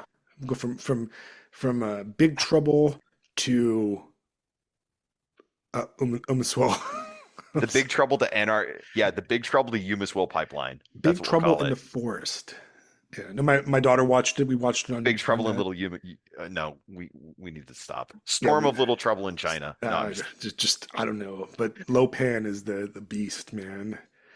I mean, it's great, and that movie it's just smart movie for being so stupid at the same time, yeah, and that's kind of like kind of like us. No, I'm just right, kidding. and that movie is very like lower middle brow, but it's very smart, right? It's you're like, Hmm. oh, I get it, I see that you did some shit like that. Yeah, Um, but anyways, fuck, I forgot what to say. Oh yeah, watch a bunch of foreign movies, and the other thing I watch all the recommend. foreign film. The other thing I recommend people do, besides reading everything, is read biographies. I think Hmm. biographies are a genre of book that people tend to shy away from for whatever reason. I feel like as a writer, biographies have been the most helpful to me because they help you really a good biography helps you really, really understand why people made those choices. And Yeah, sometimes the choices they made seem make no sense. stupid or make no sense. But by really reading a biography, you understand their How'd they kind of get here? mindset. Yeah, I read a Memoirs too. I would put memoirs in there as well, only right, because they help you understand what people are thinking when they are recollecting their own lives and right, the inherent unreliable narrator that all of us are when we think back about our own lives and why we did what we did. right. Well, so what I do is I have a computer file open right on my Word document processor, Uh-huh. and I journal every day into it, right? And it's gonna have a dead man switch. And when I die, it's going to be mass Oh spam to God. everybody's inbox across the universe. And that's Oh my man. way of basically becoming a construct. That sounds like a good idea. You're basically doing like the leaking all of Hydra's secrets onto Right. the internet Right. I mean, most of it is going to be in like, one woke up fell swoop. today, played Cyberpunk. I got to fucking record a podcast. I don't want to do it. But every time I do it, I have a great time. Yeah, That yeah, whole yeah. thing over and over. It's that is the cycle. Also, I want to drop one thing in there because there's going to be one person out there and I'm going to see if I can guess who it is in my mind, but I'm going to keep that secret. But there's going to be one person out there who's going to want to know which which which Marvel movie does Fisto think actually reaches Middlebrow? Oh yeah, that's a good question. Uh, Captain America: Winter Soldier. Oh, never That's seen. the only one in my mind that even approaches Middlebrow, simply because it called so fucking much in such like a hit you in the face, like the whole like surveillance state and reading. Like, granted, people kind of knew, but it hit people in the face so hard with that it pissed them off. They were like, "Oh, that's a little too on the nose." And here we are, like, "Oh, I mentioned this in chat. Can we bring up what happened to Tulsi Gabbard?" You're gonna have to fill me in because Bro, I've become a recluse, it's all right. hurricane recluse. So tell us Now about. listen. All right, so She's like the cute this Hawaiian. Wait, real fast. She's the cute Hawaiian yes, politician one. yes, cute Hawaiian former congressperson, reservist. She was on Red Scare, I think. Yeah, her claim to fame, or not claim to fame, but her story is interesting because she signed up for the military after 9/11, which is a very common story for many people, especially our age, Right here, right? this guy. And then she was a senator or not a senator, representative from Hawaii, and she's kind of got this like one of the few politicians out there who might actually have integrity.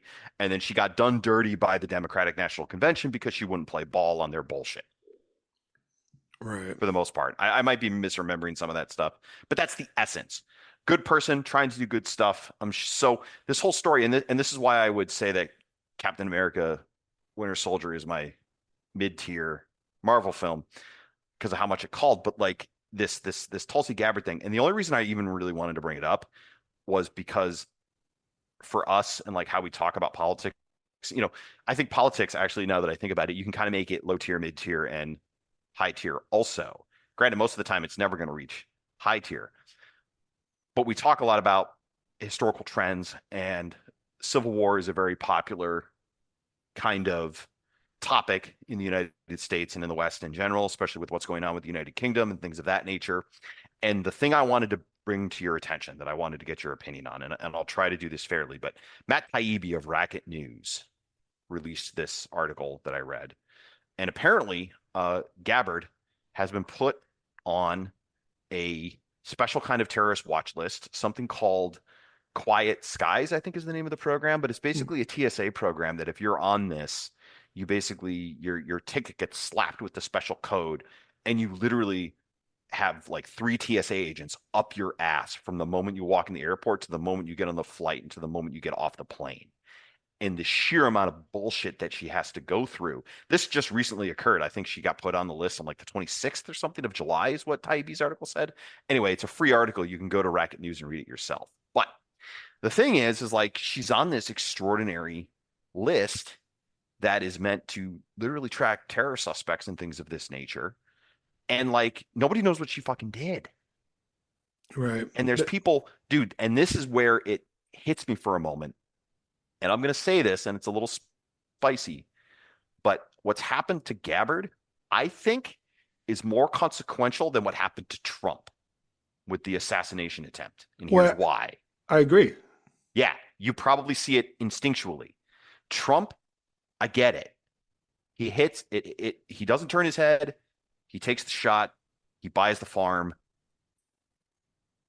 There would be a lot of problems, but I disagree with everybody who thinks it would not have been, Fort Sumter, Civil War, here we go. Yeah, it would not have been. It would have been a mess, but it would still ultimately have been bread and circuses. Trump is a very important bread and circus, but let's be real. He's, as I always say, he's the motherfucker off The Apprentice. Okay. Right. It's a show. I get it. Whatever. Gabbard, she's still a reservist in the military. And dude, she was traveling with using her military ID. And part of her trip was to the base she reports to.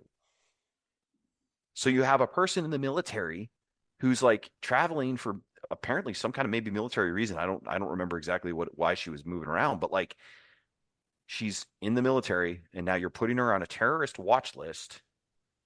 You see the problems here. And also she's got I was talking to my buddy, like, hey, Gabbard's kind of respected, right? And he's like, yeah, very much so. A lot of veterans really like her. And she's A lot not of people really in the extreme. I mean, I don't really know right. much about her, but she doesn't seem No, like an she's not. extremist. No, she's I not. don't, The thing is, she hasn't played ball with the Democratic bullshit. And right. that's clearly why she's on the list. There were even TSA guys who were like, "Yeah, we don't know why you're on this list." Yeah, she got corpoed, man, to take it Yeah, back to dude. Cyberpunk, right? Yes. You shut down And everything. and this is a vector that leads to conditions and situations where centers of power might turn against the regime.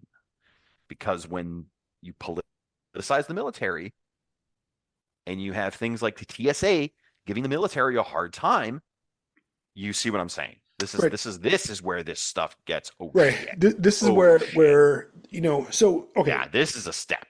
let's be Anyway, let's be honest, right?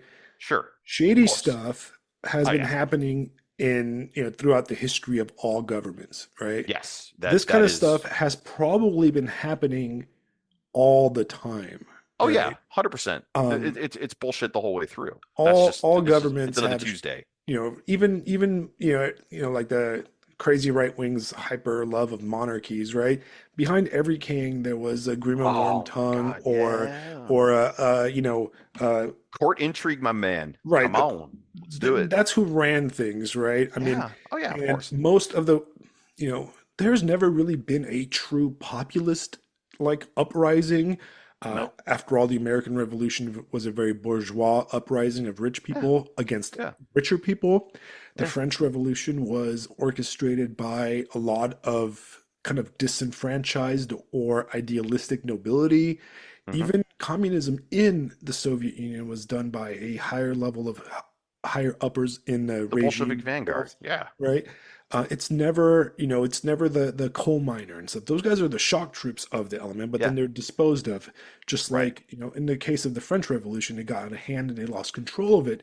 Or like But my great great great great great whatever grandfather who served in the New Hampshire militia. right. Same thing. And then you look at the fall of communism, all the communists Hmm. basically took off their hammer and sickles and became Democrats. Yeah, they became oligarchs and Democrats I and mean, Putin. after all, Putin was a KGB agent and he was a fighter Yeah. pilot and all this stuff. Yep. And so it's always upper class. The intelligentsia class is always in charge and they're always doing stuff behind the scenes because complex societies require shadow stuff to happen, right? Yeah. So what that tells us about this is that we are living in a incompetent shadow society, right? 100%.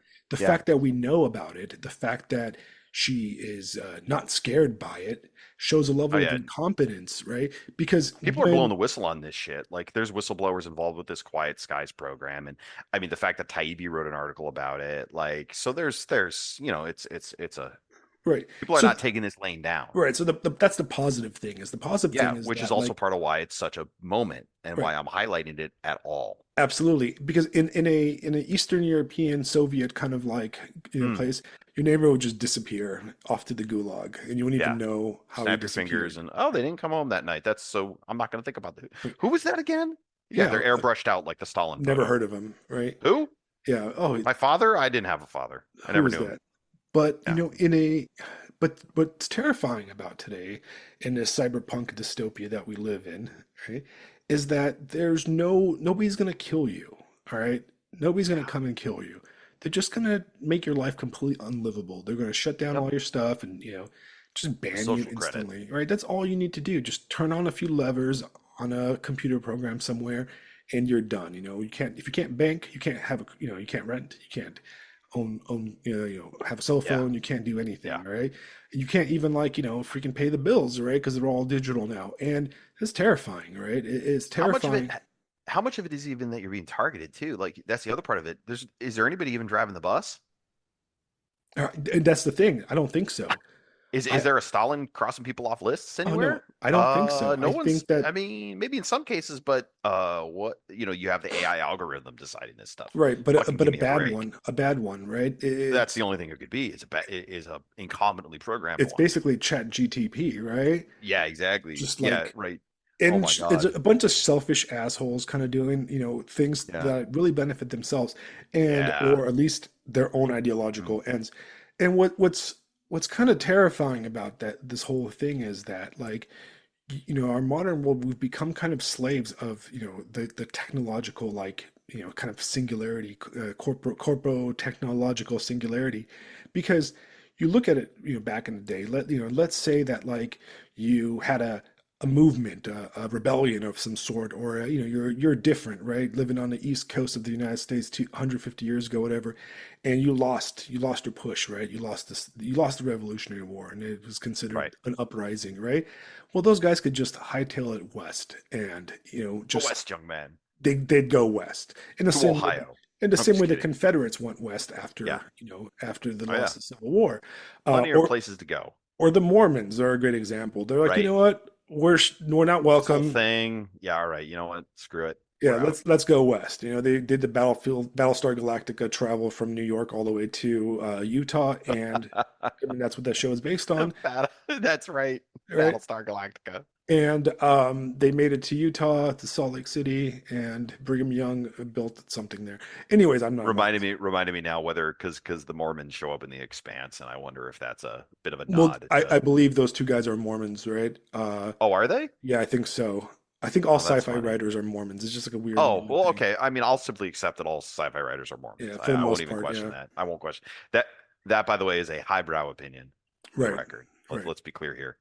But yeah, the so I mean, you could do that. I mean, even in like you know, even 100 years ago, or 50, 60 years ago, you became persona non grata to the society. You go join the French Foreign Legion, or you went to Right. Casablanca and opened a bar for Or you went to Key Nazis. West and Or you went to and drank Florida. yourself to Like, death. Yeah. there's places to go. You can end up in the streets of Hong Kong and Kowloon City becoming a cyberpunk, or Yeah, there whatever. you go.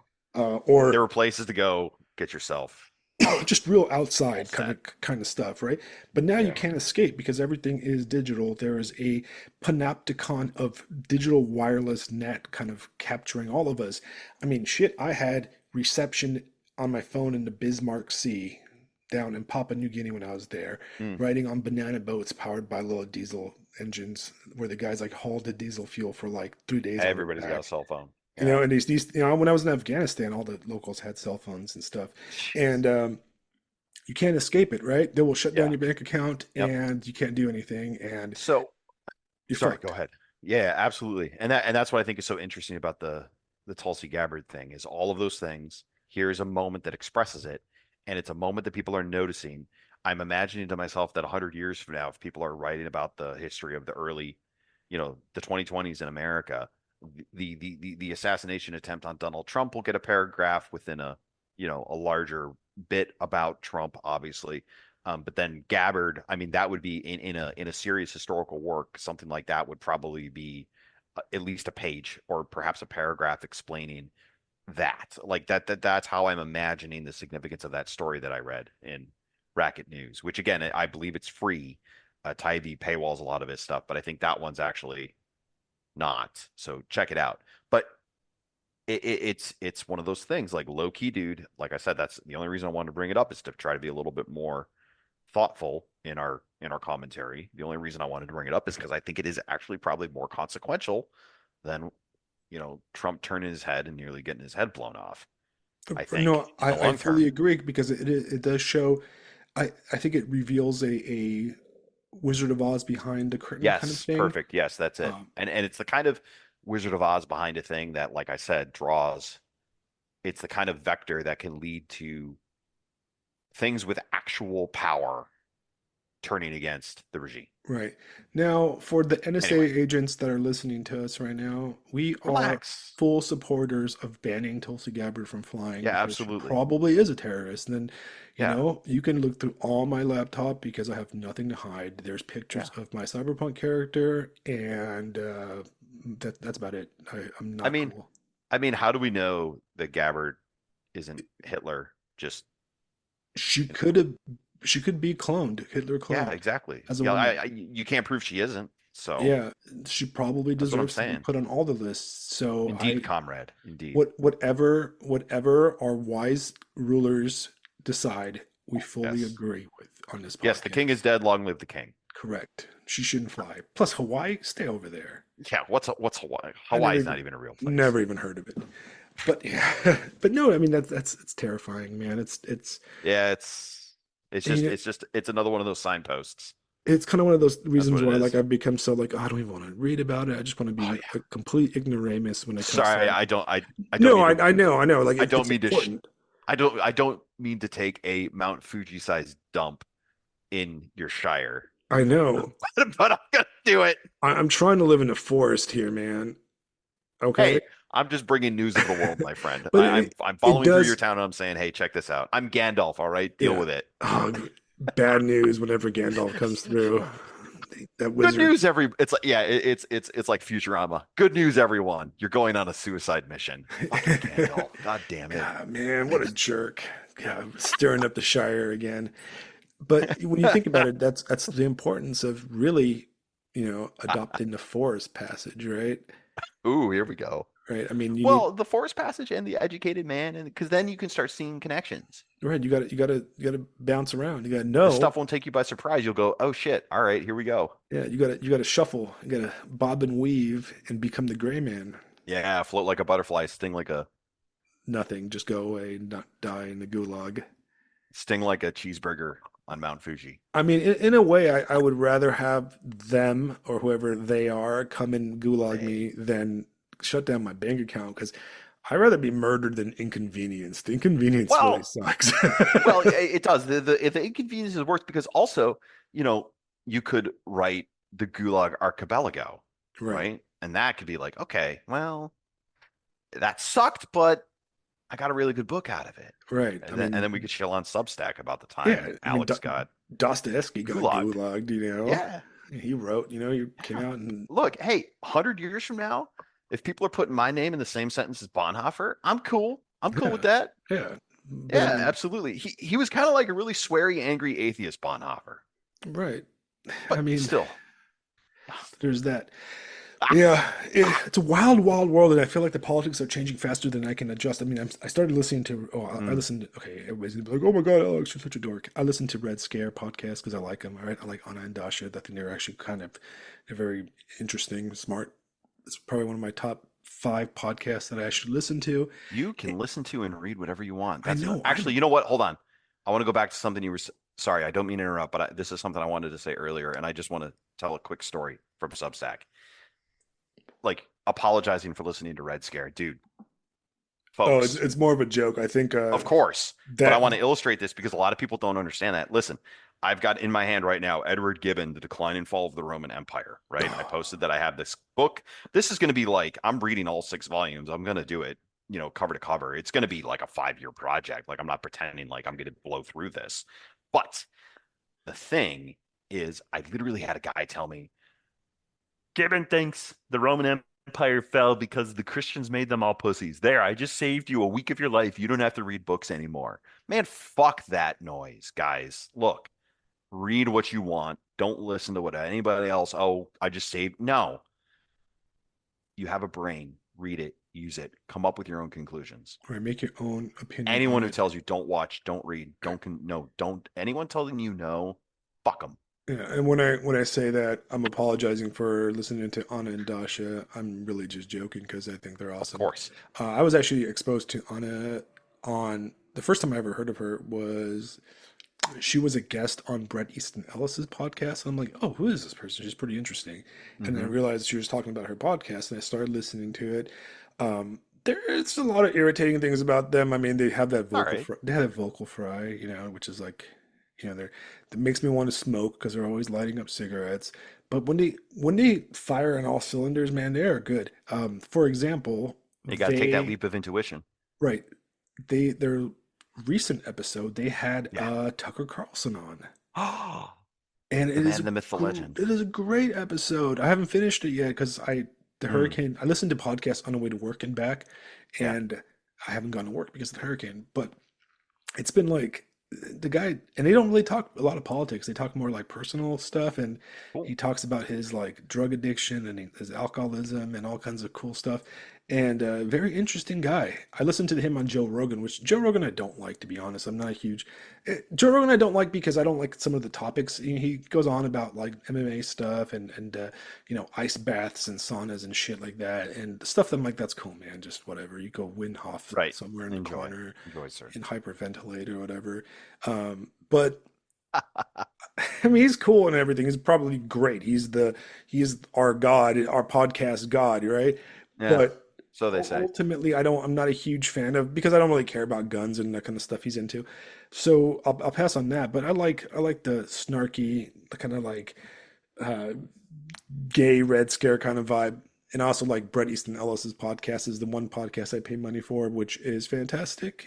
He Hmm. talks about books and stuff, and that's kind of what I'm into in Hollywood. Yeah, good times, good But times. yeah, like they had that. But I try to. I've become politically fatigued. Oh You, yeah. what one thing I've noticed now that it's like 2024, and I've pretty much been on Twitter and all those places for years now. God, I can't remember when I got started reading this. Is that I'm seeing the same kind of arguments over and over and Hmm. over. Yep. Just they just repeat themselves, and it never gets anywhere. Like people are arguing on Substack right now, this political cycle, the same shit that we were arguing in 2016, and the same stuff that I was arguing about when I was like 20 years old back in 2024 or 22 or whatever. Hmm. And I'm just like fucking sick of it, man. I just like was like whatever, none of it matters. I'm gonna go touch grass and pet my baby alligators living in my backyard And rescue baby squirrels. and Don't rescue forget. baby squirrels, man. That's important. That's the key thing. And then if they take away my stuff, I'm just gonna become a cyberpunk, man. Yeah. All right. I'm gonna go live in Game on. go Game live in on, Chiba City. bitches. I'll do jobs for Arasaka. All right. Biz. Just biz, man. Just But biz. on the topic of reading stuff, I'm gonna segue into kind of the topic I really wanted to talk to you about today because it's something that kind of pissed me off or irritated me or really got on my nerves. 2 hours Okay. into the podcast. All right, guys, main All right, event. here's Here the we go. main topic. We're gonna talk about Neil Oh Gaiman. God. Okay. All All right. So I'm right, sure all right, all some right. people, this is gonna fucking ruffle a few feathers, right? Yeah, yeah, yeah, whatever. Are you familiar with Neil Gaiman? A little bit, yeah. I mean, I'm aware of who he is and what he's done. So what is it, Starman or something? What's that called? Sandman. Sandman. My mistake. Please don't Okay, pitchfork so mob. But yeah, I'm aware of him. we are gonna go into a quick little bit of a story about this Do it. and where I Do stand it. from, right? Now, I am not a fan. I'm not a fan of anything, okay? I am just not a fan kind of person, right? I've never been to a convention of my own accord. I don't collect anything besides disappointment and depression. Um, the kind of people I'm into are already dead, and that's kind of how I roll. Okay, I've never been like, oh my God, I love this person, so I'm not a fan. Mhm. I don't want anybody accusing me, oh, you come into defense because you're a fan. I'm not really. Okay, No. I think it's cool, but I've never been a comic book guy either. Like I think I Right. used to read Spider-Man comics when I was like 7, and then I was kind of over it, and they were too expensive, and I was too poor, and I just kind of Right. moved on. Yeah. But anyways, sometime in my early 20s, I had this friend, cool guy, fucker moved to Hawaii actually. His name was Oh, Dan. His name was Dan, and he was 10 years older than me. Dan to Hawaii. Eh, Suspicious. And he was 10 years older than me. Kind of my mentor in my 20s, man. The guy was he went to seminary to become a priest, lost religion, became an atheist, became a cab driver in Venice Beach in Santa Monica. And I met him. The guy was just chock full of wisdom and just was on top of it. He was just an I've known interesting guys like dude. that. Yeah. Yeah. I've had friends like that. And after a few years of hanging out, he I introduced him to one of my high school friends, a girl that like I never actually like dated or anything there, but we were friends. We hung out a lot, and they ended up hitting it off, and they got married, and they moved to Hawaii, Wow. right? Hey. And I still talk to them occasionally on like Facebook or whatever, but they've been married for over a decade now and have 2 kids and live on the Big Island, and they do Hawaiian things now and whatever. Yeah. But anyways, Dan was Plan like my terrorist mentor, events with Tulsi Gabbard. Just kidding. right? Just kidding. And one of the Joking. cool things about Dan was that he would introduce me to a lot of stuff that I would have not been exposed to. Remember, this is the early days of the internet, and people didn't really spend a lot of time on the internet and on their phone. And this guy he was a big Quentin Tarantino guy. He knew all the weird movies. He introduced me to Akira Kurosawa and a lot of weird anime before that whole thing became popular, like Cowboy Bebop and that type of thing. Hmm. Hmm. And I don't know how or why he's like, oh, you have to read The Sandman. It's a really good graphic novel. So he one day we all used to hang out at a coffee shop, and he brought me like all whatever volumes of The Sandman. And for those guys that don't know, it's Neil Gaiman or Gaiman. I don't know how to say it right. Neil Gaiman's like kind of his magnum opus. It's the best of It's a thing he's known for. Yeah, it's a thing the thing he's everybody's like, known oh, that for, guy. right? It's his best work in my opinion, and it Yeah. is a interesting like kind of goth 80s. Um, he was basically given movies. He was basically given free reign to do it was part of like the DC, but it was actually the Vertigo label where it's the more adult fiction, right? And they kind Right. of like just gave him do whatever you want. And he wrote this really fantastic bit of writing. And it's honestly, I will stand by my opinion, it is probably the best graphic novel ever written. It has very complex, it's very middlebrow. There's a lot of references to Shakespearean plays, to a lot of like really complex kind of things, and it's very well written, very touching. It's it's fantastic, and it's well worth the read, even as an adult in your 40s. I think it's well worth the reread, right? Gotcha. Gotcha. Um, So but the, proper masterwork. right, proper masterwork. It's probably it's like I think it's where the format of comic books, for all its limitation, really reaches an artistic pinnacle. I don't think anything Mm, really has come close to it, right? hmm. Um, they're they just recently made it into a show, and it was all woke and stupid, and I have no Right. interest in it, and it doesn't matter, right? Either way, Gaiman himself, he's an interesting guy. I don't really know a huge amount of stuff about him, but he was born into a Scientology family, right? Okay. If I'm remembering this correctly, Okay. he's British. His father was um, kind of like the head honcho of like British Scientology. So Hmm. that's kind of his background, and he was a bit of a punk rock guy. His main initial stuff was like music journalism in like the early 80s, mid 80s. He was kind of like into the whole goth thing, Susie and the Banshees and stuff, and a lot of the characters. He was friends with Tori Amos, and Tori Amos is basically in the Sandman. Kind of like a bunch of characters are inspired by her. There's uh, the Sandman himself looks like David Bowie slash Peter Murphy, kind of like goth like character. And Hmm. his whole shtick was he was very popular with that like alternative goth crowd, the guys Yeah. with the cats, and like the chicks loved them, it was very like much like he was, but he was like the the goth dude, Right. uh and in he also wrote a novel called American Gods, which was decent, very, middle to lowbrow, an entertaining novel, but nothing special. He has a few collections of short stories. He's a much better short story writer than a novelist, and he wrote uh, the kind of children's book or like middle age book Coraline, which they made the movie into, which is a fantastic kids movie, right? And it's a terrifying kids movie, and it's a stop action animation made by Leica, and it's one of the best. Like I like it better than Nightmare Before Christmas. If a lot of people tend to like that one, Dang. but All right. Coraline is fantastic, and it Going has some down. very interesting thematic elements to it that are very, I would say, on the right, and a lot of stuff in the Sandman has a very lot of right wing kind of thematic elements. Now, a little bit of a kind of trivia aside, right? Uh, the the YouTuber, podcaster, Substacker Dave Green, who comments a lot all over the place, right? Yes. He's the distributionist or whatever. His podcast, his Substack, or his current podcast on YouTube is named Fiddler's Green, right? Which is actually named after a character in the Sandman, Ah. Okay. right? Which is a character, it's the character of Fiddler's Green, which is the personification of the English countryside, right? Like the Okay. spiritual element, like the The Hobbit, Shire Manifest. Shire Manifest. And the character looks and he's modeled after what's his name? The Catholic guy that all the people like. G.K. Chesterton. So he looks Oh, like a okay. G.K. Chesterton The fence character, guy, the the fence cheese and guy, fence right? And guy. he's like a fat guy, he's got his got his Yeah. walking cane and stuff. So Can I sh- very, very can I share my interesting. favorite Chesterton quote? Sure, go for it. The poets have remained strangely silent on the subject of cheese. That is, I don't know.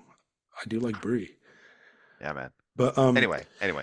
anyways, so Gaiman himself was kind of a shit lib, right? But he's kind of a shit lib in that like 1990s kind of shit lib way, right? Where The like 1990s goth shit yeah, lib. 1990 goth shit lib, right? Yeah. All right. Guys in his 60s now, but so a while back, and I'm gonna segue. I'm gonna segue into Amanda Palmer. Are you familiar with Amanda Palmer? Vaguely. I Okay. recognize the name, but Okay, she is a I'd musician, have to right? think about it. Okay. Right, and she is I don't know in that band the Dresden Dolls. Ah, okay. That I Okay, know. so back in the day, in my early The 20s, day. I used to be in a band with this guy, right, who I believe now is a schizophrenic living on the streets of Los Angeles, sadly. Um, but he was a singer. He was great. He had a drug problem, had a bunch of issues, and he ended up leaving. And he moved to Boston. Okay. And in Boston, he would write me emails and stuff or talk to me online. And one time he's like, "Oh man, I just met this chick and she's really cool and she's in this band. And you got to listen to her album. It's so good. I sent you a burnt copy of it. It hasn't been released yet. I love them and I'm going to follow them around the country."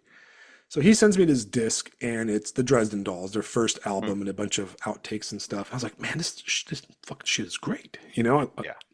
This is great. I really like it. Okay. Spectacular. And I'm not even going to apologize. I'm a fan of Amanda Palmer's music. All right. Say what you say about her character. I think she's a great songwriter. Um, Yeah. anyway, so a month or two passes and the Dresden Dolls are touring and they come to Los Angeles. My girlfriend and I go and see him. She puts on a great show. It's her playing the piano and the drummer. That's it. That's all they have. It's got this cabaret performers and stuff. It's just all over the place. I love it. It totally matched the era I was in. That weird kind of like, I don't know, like hipster goth, I don't know, whatever, right? Yeah. Either way, so I became a big, I guess, fan of Amanda Palmer, like as in like I bought her albums when they came out and I kind of Sure. followed like what she was up to. I saw Yeah. Amanda Palmer maybe twice after that, twice in San Diego. Oh no, just once in San Diego. So I've seen her twice, but I saw her with my wife in San Diego once. I briefly talked to her for like 5 minutes. Either way, she's really short. She has her eyebrows tattooed on its little symbols and stuff. She's an interesting person. Either way, she's known as being this like weird avant-garde kind of weirdo, and a Yeah. lot of Sure. fucking drama and stuff around her. A lot of people hate her. She pisses off both like the she's like a very super liberal, and she pisses off the Hmm. right wing people, but she's also pisses off the left wing people because she does all kinds of stuff that they don't like. Sure. Well, through some very bizarre like kind of circumstances, Neil Gaiman and Amanda Palmer end up getting married. Right. Right. So this is like this dude, and I believe she's my age, and he's like 20 years older. Right. And Right. he was an Sure. adult in the late 80s, so he has to be Right. significantly older. Sure. And so they've been married. They had this famous open relationship, and Sure. famous in like the scene because nobody really fucking knows who they are outside of that scene, right? Right. And I mean, yeah, Stardust was made into a movie. He wrote that, but whatever, right? Anyways, and then famously they broke up, I guess, during COVID, and he like hightailed it out of Australia. But forever, Neil Gaiman was like the golden boy of the whole sci-fi, science fiction, fantasy kind of crowd, like the cat ladies and the kind of people that go to those kind of things were all about Neil Gaiman, right? Yeah. And he was Well, he's into the all, goth guy. Like we're yeah, all he lonely and he's all isolated. It's time to be into goth. like the refugee thing and all the Yeah. regular shit lib Euro things, Deus goth. right? Just kidding. And either way, but recently in the news, right? And The dudes. I think Bum bum Lisa shared bum. this initially. Neil Gaiman is Yeah, she did. being Me Too'd, right? Yes. And Isn't it like an anonymous such and such was No, like, I think it was or is that like different his now? kid's babysitter and then some other chick that like, but all of this like 20 years ago, that kind of stuff, right? Right. 20 years ago, a thing happened and now people are mad. Right. Or like 5 years ago. Now, Right. ultimately, Whatever. right? Ultimately, Hmm. right? Obviously, a rapist is bad, right? Sexual assault is bad, Yes. Can right? confirm. Okay. Can confirm. Not great. Not good. Sleeping with minors is bad, right? Yes. Also not But he recommended. did none of those things. This is beyond lowbrow, these All right. activities. Right. He did none of those things. All right. Okay. He was a shitty dude that used his star power in like that kind of goths thing or whatever Right. to sleep with women that willingly slept with him. That never happens. People Okay. using Now, appeal and they're that never happens. I'm shocked. now it might be scummy. Yeah, It sure. might be in bad taste, like Sure. sleeping with your, 19-year-old babysitter. Hey, going back to our Japanese discussion, you Right. brought your vice home, man. Come on. He brought his vice home, right? Come on, But man. he was at that time, I believe he was divorced from Amanda Palmer. They were separated or whatever, right? Right. And they had Yeah. an open relationship, right? So ultimately, I always find it shocking when people like, liberal-minded people are surprised when liberal-minded people do the things that liberal-minded people champion, like being open sexually and that kind of stuff. Right. Like, oh, what do you mean that? Like, are you all of a sudden shocked that you open up sexual mores? People do sexually immoral things, Weird. It's weird right? how that works. You know what I mean? Like, wow, Yeah. shocking, right? So that can Weird be a people doing weird things, Alex. I will right. never understand that. It's like the Ever. whole Marilyn Manson thing, right? Right. Okay, it's like, oh, Why are we you are shocked surprised? that the guy that calls himself the Yeah. Antichrist superstar and jerks off on stage might be a bit of a freak in the sack. Does that just show how you mentioned at the beginning of the show how like in Western culture Christian values are baked in? Right, Is this one of absolutely. those moments where this stuff flares up and it's like, see guys, you can't Right. get away from it. It's like baked into your hard drive at this point. Well, you go, when I was reading about the Marilyn Manson stuff, I don't know if you're familiar with it, right? A And she's little like, bit, a little bit, a little bit. I mean, oh, everybody's like, oh, I can't believe Manson, he's canceled. He's such a pig. Dude, he wrote an autobiography where they threw raw meat at a naked deaf girl's face and laughed at her. That was in the autobiography that came out before like he became famous. Yeah, All right? This guy tells you what he is. You cannot be right. shocked when they act Guys, he had a parental advisory on his albums. right. He told everybody that he is the Like that was a clue. Oh, this is verboten. if you're gonna go out with the Antichrist superstar, the god of fuck or whatever he called himself, he's probably not gonna take you to a nice brunch, lady. Yeah. You know?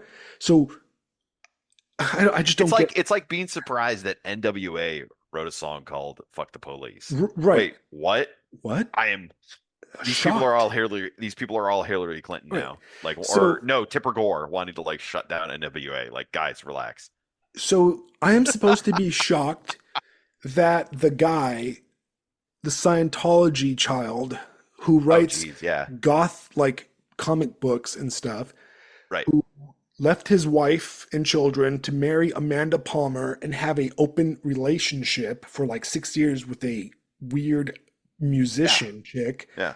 20 years younger than him, is banging 19-year-old like fangirls. Am I supposed to be shocked at that? Am I supposed to be Be immoral? weirder Right. if he didn't. Right. Well, absolutely. Be Right. weirder if he didn't. Like, hey guys, you know that band Led Zeppelin you guys like? Oh, Well, those guys were jeez. sleeping with underage girls. Yeah, All right. Those guys were yeah. sleeping with like 12-year-olds. All right. It that's way worse than what Neil Gaiman does, and nobody's canceling what's his name, Robert Plant, Robert Plant and Jimmy Jimmy Page. Page, right? Yeah. So John yeah, Bonham had the good sense to die. right, and all those guys were doing some really fucked up shit, right? Which is irrelevant. So the whole point of this, And right? it's not like saying any of that's okay. No, It's just no, and that's the thing. And this it's is looking where at it realistically. And this This is is where how it is. I said this, right? So what really pissed me off, usually I didn't even want Here to we go. comment on this because it's dumb, right? So Right. there's this fucking This fucking Substack, right? this Called fucking guy. this fucking guy called Fandom Pulse, right? And it's Yes, I written. saw that. Okay, now Fandom Pulse is written by an old hand at this, right? By John Del Rose, right? John Del Rose is part of every online right wing, like left versus leftist drama, right? Real Okay. lowbrow shit, arguing, but he likes to call everybody a pedophile and all this stuff, right? Cool. Cool. And Cool. All right. his whole shtick, okay, I mean, I'm sure he's a nice guy. His whole shtick is like, Or he's projecting. Oh, just I don't kidding. know. I'm not making any accusations whatsoever. No, His, I would never do such a thing. he does some good work, but also his whole shtick is like attacking lefty kind of guys in the scene and like calling them pedophiles and fine, he's just into that, right? Attacking lefties for being lefties. Yeah, attacking lefties for being lefties. Okay, All right, well fair enough. he puts out this post, right? Look, listen, okay, Here we go. if you think Neil Gaiman is a lefty retard, right, that is perfectly fine. Okay, Sure. I also feel like he is, right? Yeah, sure, But fine, whatever. once again, sleeping with your 19-year-old babysitter is not illegal. It might be, Right. some of us might look at it as yucky, maybe, or Distasteful, certainly. but really, but is it? You know what I mean? Like, she willingly did it, right? She went over there. And it's not like he's marrying her. It's not like he made her into a slave or something like that, right? Right. So either way, it's irrelevant because we don't know the real truth of it, right? But either way, it's not illegal. It's not pedophilia. It's not even like ephebophilia or whatever, Lolita shit, right? Okay, sure. Consenting adults fucking, that's allowed, right? Right. Remember But back in the day when nobody gave a shit about that right. stuff? Remember And when it's like just the whole whatever you point, do. yeah. Yeah, that's. Remember when liberalism was about Liberal, bedroom door right? closes? So the liberals all canceled them, but then Care very little about this. of course, the lowbrow right needs to jump on it too because he was the enemy, right? But Culture war. yeah, what really kind of pissed me off, right, out of this Fandom Pulse article, was that he attacks Neil Gaiman not for doing that, but like, hey man, he's kind of a scumbag, right? He takes parts of the Sandman, Right. and he attacks it. Goes, he's a pedophile. Look at this, right? Look at what he wrote, right?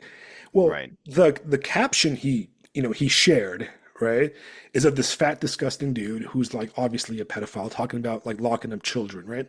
Well, in the storyline, right, this character is a serial killer at a serial killer convention, right?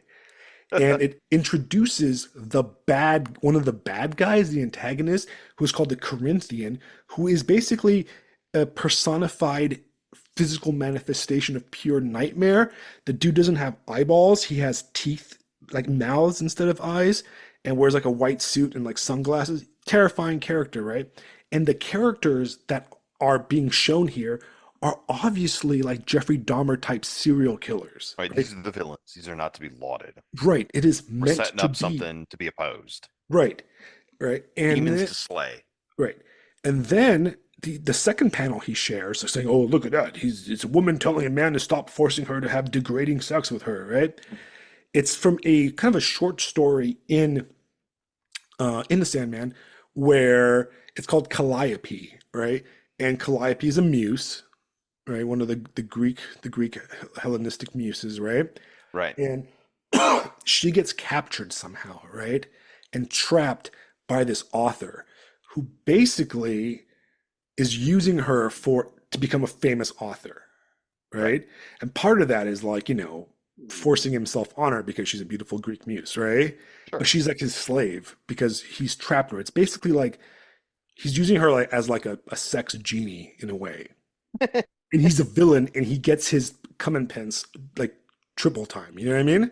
Right. When the Sandman comes to retrieve her ass, right? So to me, there's an absurdity as a writer myself. There's an absurdity of going, oh my God, this guy wrote creepy sex murder scene. He must be an evil pedophile monster. Shun him, right? Right. How absurd is that? And as artists, intellectuals, we have to say absolutely no to this, right? Yes. This is what John and Fandom Pulse are doing is equal to, or maybe even worse than what the cat lady fucking shit liberals are doing. All Yes, right. it is. It is the infant. It is making infant this kind of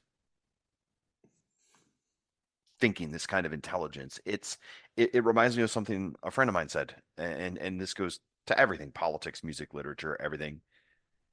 Tales about good and evil are fine for bed stories for children, Right. but that's not how the world actually works, and that's not Absolutely how not. humans actually are. And humans are incredibly complex things. History is an incredibly complex thing. Everything is an incredibly complex thing. It's like the joke I make. Guys, do you think Anthony Hopkins likes to cut up people and eat them because he once played a, you know, cannibal? Are we going to be looking at are we going to be looking at James Earl Jones going, "Do you actually slice people in half with a lightsaber, sir?" That's Right. fucking retarded, dude. It is. It's It is it's losing the so ability, guys. You know, it's pretend, right? Like, my God. well because I think one of the duties of a good writer and a good, a good artist is we have to show the bad. We have to Yes. show the evil because that is the real world. We, whether you're a Christian or not Christian, we live in a fallen world. Yeah. And the truth is that, you know what? Sometimes there's not a good ending. All right. I Right. I find it absurd that you can attack Neil Gaiman for at anything, right? But do not attack him for writing bad guys. You know what I mean? Right. Yeah, Uh, exactly. It's the same impulse where we see people go Putin bad gur or anything Trump bad gur, Biden bad gur, whatever. it's completely foolish. I mean, It's reducing it to slogans. Is It's reducing it all Dostoevsky slogans. a degenerate because he wrote, because he wrote Crime and Punishment, and Right. Raskolnikov was a murderer, and honestly, he never really repented his murder, right? To the end of the time, he really was just saved by the grace of the girl, not Right. by his own, you know, he never felt guilty for it, really. He felt guilty in a selfish way.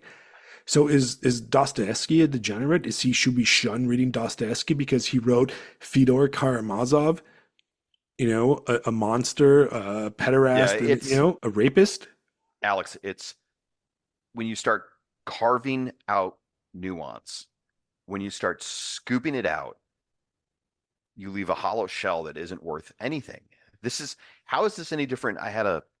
There's that whole Veep stakes thing on Substack. So naturally, to me, that's like shooting fish in a fucking barrel Right, because it's right. all politics shit. So I'm just having a good time. But I ran into one person, and this is how ridiculous this thinking gets, where you become detached from reality, you become detached from understanding, and I dare say you become detached from humanity. This lady is talking about how if Tim Walz, the new vice president candidate for Harris and the ticket there, if he becomes vice president, then Minnesota is going to have the first Native American governor, first woman Native American governor in Minnesota history. It's a woman named fucking Peggy Flanagan.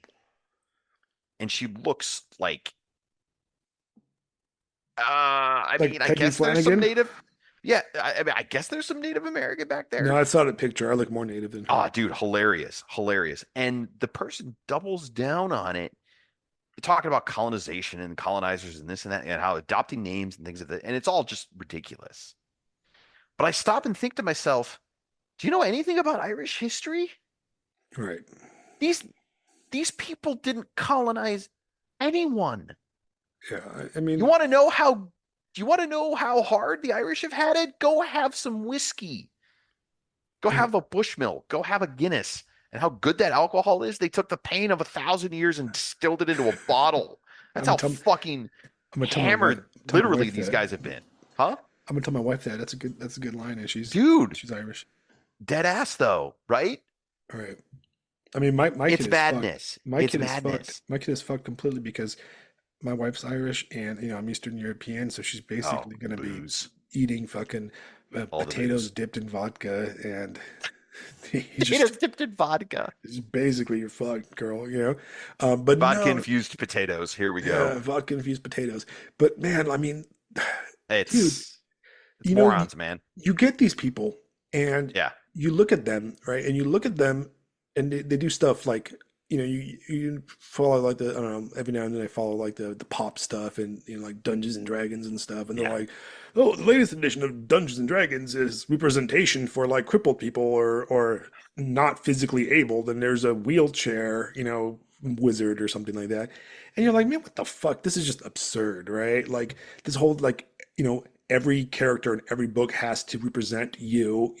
You have to, you fail to be a reader. You fail to be You a know, whole human because the whole point of reading a novel is about empathizing and fully grasping the other and, experiencing things that you never will, right? So it's not about you becoming living through a role play fantasy of a character. It's about understanding their thought and process. You're supposed to read a novel like a biography in a way, this right? this this this stuff, dude, this stuff is slaughtering dreams.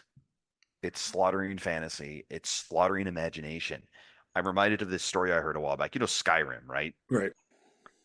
The probably after Cyberpunk, probably the next game you should probably play if you want to I played it understand all. what's up with. I beat it all. Oh I played yeah, the whole dude. thing. Like Yeah. I'll probably there are probably 500 people right now who are going to hear the phrase Skyrim and go, "Fuck, I have to reinstall and play an entire new game now." Like Yeah. that's just how this thing is, I right? played it when it came out. I was like, I think I bought an Xbox 360 for it when it first came Yeah. out. Oh, dude. Anyway, years ago, I heard this story, and this is just one of those things, one of those human things you hear. There was this kid who had been he'd been a paraplegic his whole life, and if you aren't familiar with the word, he was paralyzed from the waist down, right? Living his life in a wheelchair. He said one of his favorite things about Skyrim was the fact that he could pour all of his attribute points into stamina and sprint across the entirety of Skyrim because he was never going to be able to do that in his real life. Right. These Correct. days, people would be screaming about the fact that they didn't put a fucking wheelchair in Skyrim. Right. And Right. it's like, you are missing the goddamn point. Number one, this guy is clearly dealt with his shit because look, life is hard, guys. Bad things are going to happen, and you're going to have to eat a shit sandwich. You're going to have to eat a Mount Fuji cheeseburger shit sandwich. All right? You're going to have to do that. But it also doesn't mean you cannot experience or become empathetic with imagination that takes you to things you could never have done or you would never be able to do. Right. You know what I mean? It's killing that shit. Right. And you Ah, ultimately, good art is true, yeah. right? It might be complete fantasy, but at its core, there is a seed of truth, right? And that's what makes Lord of the Rings great, is because it's true. That's what makes a Yeah. lot of cyberpunk stuff great, because it is true, right? Yeah. A lot of film, The porn great, films. great literature is ultimately true. And on the shitlib side of the house, you have people that demand the fantasy of, like, for example, they want like the multicultural cornucopia where everybody lives together and nobody acknowledges, gender, race, or any of that stuff, or ethnic, or even like political tensions whatsoever. Everybody's friends, and the bad guys are these two-dimensional people that, the good crew of, mutants, aliens, freaks, and degenerates, and the guy in the wheelchair all band together and defeat, right? Right. And that's not real, all right? And you compare that kind of mindset to cyberpunk, which is a very multicultural genre, right? What do you get in cyberpunk in Night City? You have a bunch of different ethnicities and a bunch of different people, and they all fucking hate each other and want to kill each other, Right. And which they is more often do. realistic because that's how you see it in the real world, right? Yeah. Uh, It's but then on the right, you have the same kind of mindset. You have a poisonous kind of totalitarian mindset where all art, it's very iconoclastic in a way. It's very yeah. Islamic in its thinking, where My all art has to, shit. it's very Protestant in a way. All art has to. Oh, dude, it's yeah. Protestant's a great way to Right, say it. It's like Christian contemporary music, and it's right. not Christian contemporary unless you have certain amount of references to Jesus in the song. Right, and it's Yeah. it's a very American Taliban mindset where Yeah. everything has to be, very black and white, very simplistic. There has to be a righteous good guy and a righteous evil, unrighteous bad guy that gets defeated and stuff, And you know Right. what? That stuff is fine. That stuff is the whole thing is very lowbrow as a whole, right? But it doesn't elevate itself to art because it's not true. All right. And the dumbest thing, and to take it back to the Neil Gaiman thing, he's irrelevant. I really don't care about the guy. If he disappeared tomorrow, I wouldn't, bat an eye for him. Like, oh, Neil Gaiman died, oh, cool, or something like that, right? Right. But Sure. what it comes down to is that a lot of times, some of the greatest art, right, was made by complicated, difficult, sometimes gross people that did Yeah. fucked up shit. I mean, I love, lit, right? One of the greatest writers of the 20th century, and one of the most beautiful, darkest book, right, is Journey to the End of the Night by Celine, right? Now, if you're familiar with Celine, he was a French Nazi collaborator, right? This dude was he was such a Nazi collaborator, and he hated Jews so much, right, that he actually met Ernst Jünger in Paris when Jünger was in charge of the Paris occupation. And in Younger's biographies, Younger's like, yo, this motherfucker is nuts. He is way Chill. too much of a Nazi for even me, a Nazi. You know what I mean? My Younger wasn't really a Nazi, but he's Yeah. like, Yeah. this guy is more Nazi than all the Nazis I know. And I know Goebbels, that kind of stuff. Yeah. This is the problem with this whole thing. This Right. guy right here. Right. But Journey to the End of the Night, it is a beautiful work of art, right? Yeah. And not only post World War II, he got locked away and all sorts of stuff, and they weren't selling his stuff, but it was a lot of American writers that championed him. It was Ernest Hemingway, for example, went to bat for him and that stuff because honestly, art is art, and his writing is fantastic, and his writing is, for the most part, it's not filled with anti-Semitism. Some of his like pamphlets and stuff later on are, but Journey to the End of the Night is one of the greatest novels of the 20th century, and you I haven't think. read. Hmm? Sorry. Go ahead. Go ahead. You should definitely read it if you haven't read it. But it's a difficult book. It's very dark. It's very like when I finished it, I was like, oh God, that is depressing as oh fuck, right? Yeah. Um, it's a World War One novel. It's a post World War One novel. It's just dark, right? It's an African novel. He goes to Africa, and it's all kind of based on his real life. Either way, he was a horrible person by any means, by any ways. But then you look at some of the other great writers. I mean, Dostoevsky, in my opinion, is probably the best Christian author, to ever live. And The Brothers Karamazov is a novel that, brought me back to Christianity, right?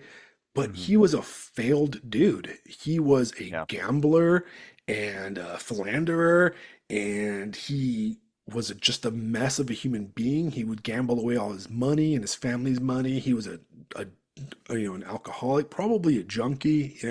Um, he blew all his money, mooched off all a bunch of women and stuff. He was not anybody that you would consider a decent individual, even though he was a very religious, spiritual person that wrote some of the greatest novels of all time, right? Hmm. So, I mean, do we separate the author from the art?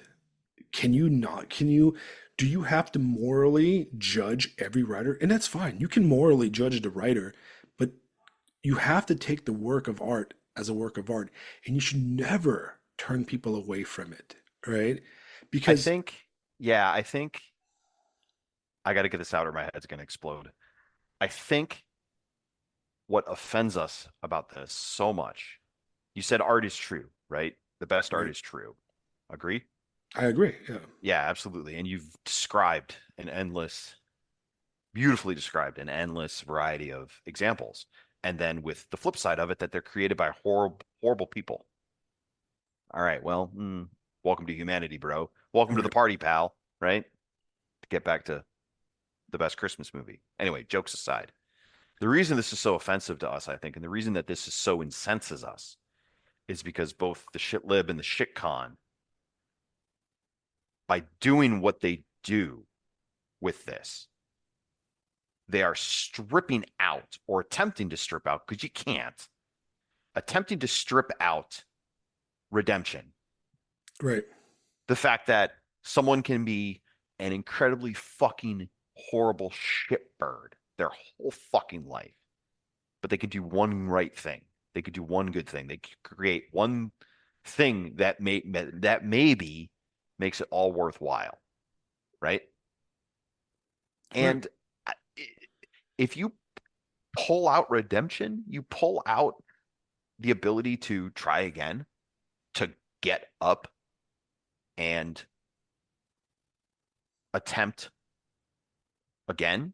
You strip out what makes humanity humanity. You strip out what makes us what we are as a species and as a people, regardless of what culture or belief system or anything that you have or that you think. At the end of the day, humans are shit that tries again.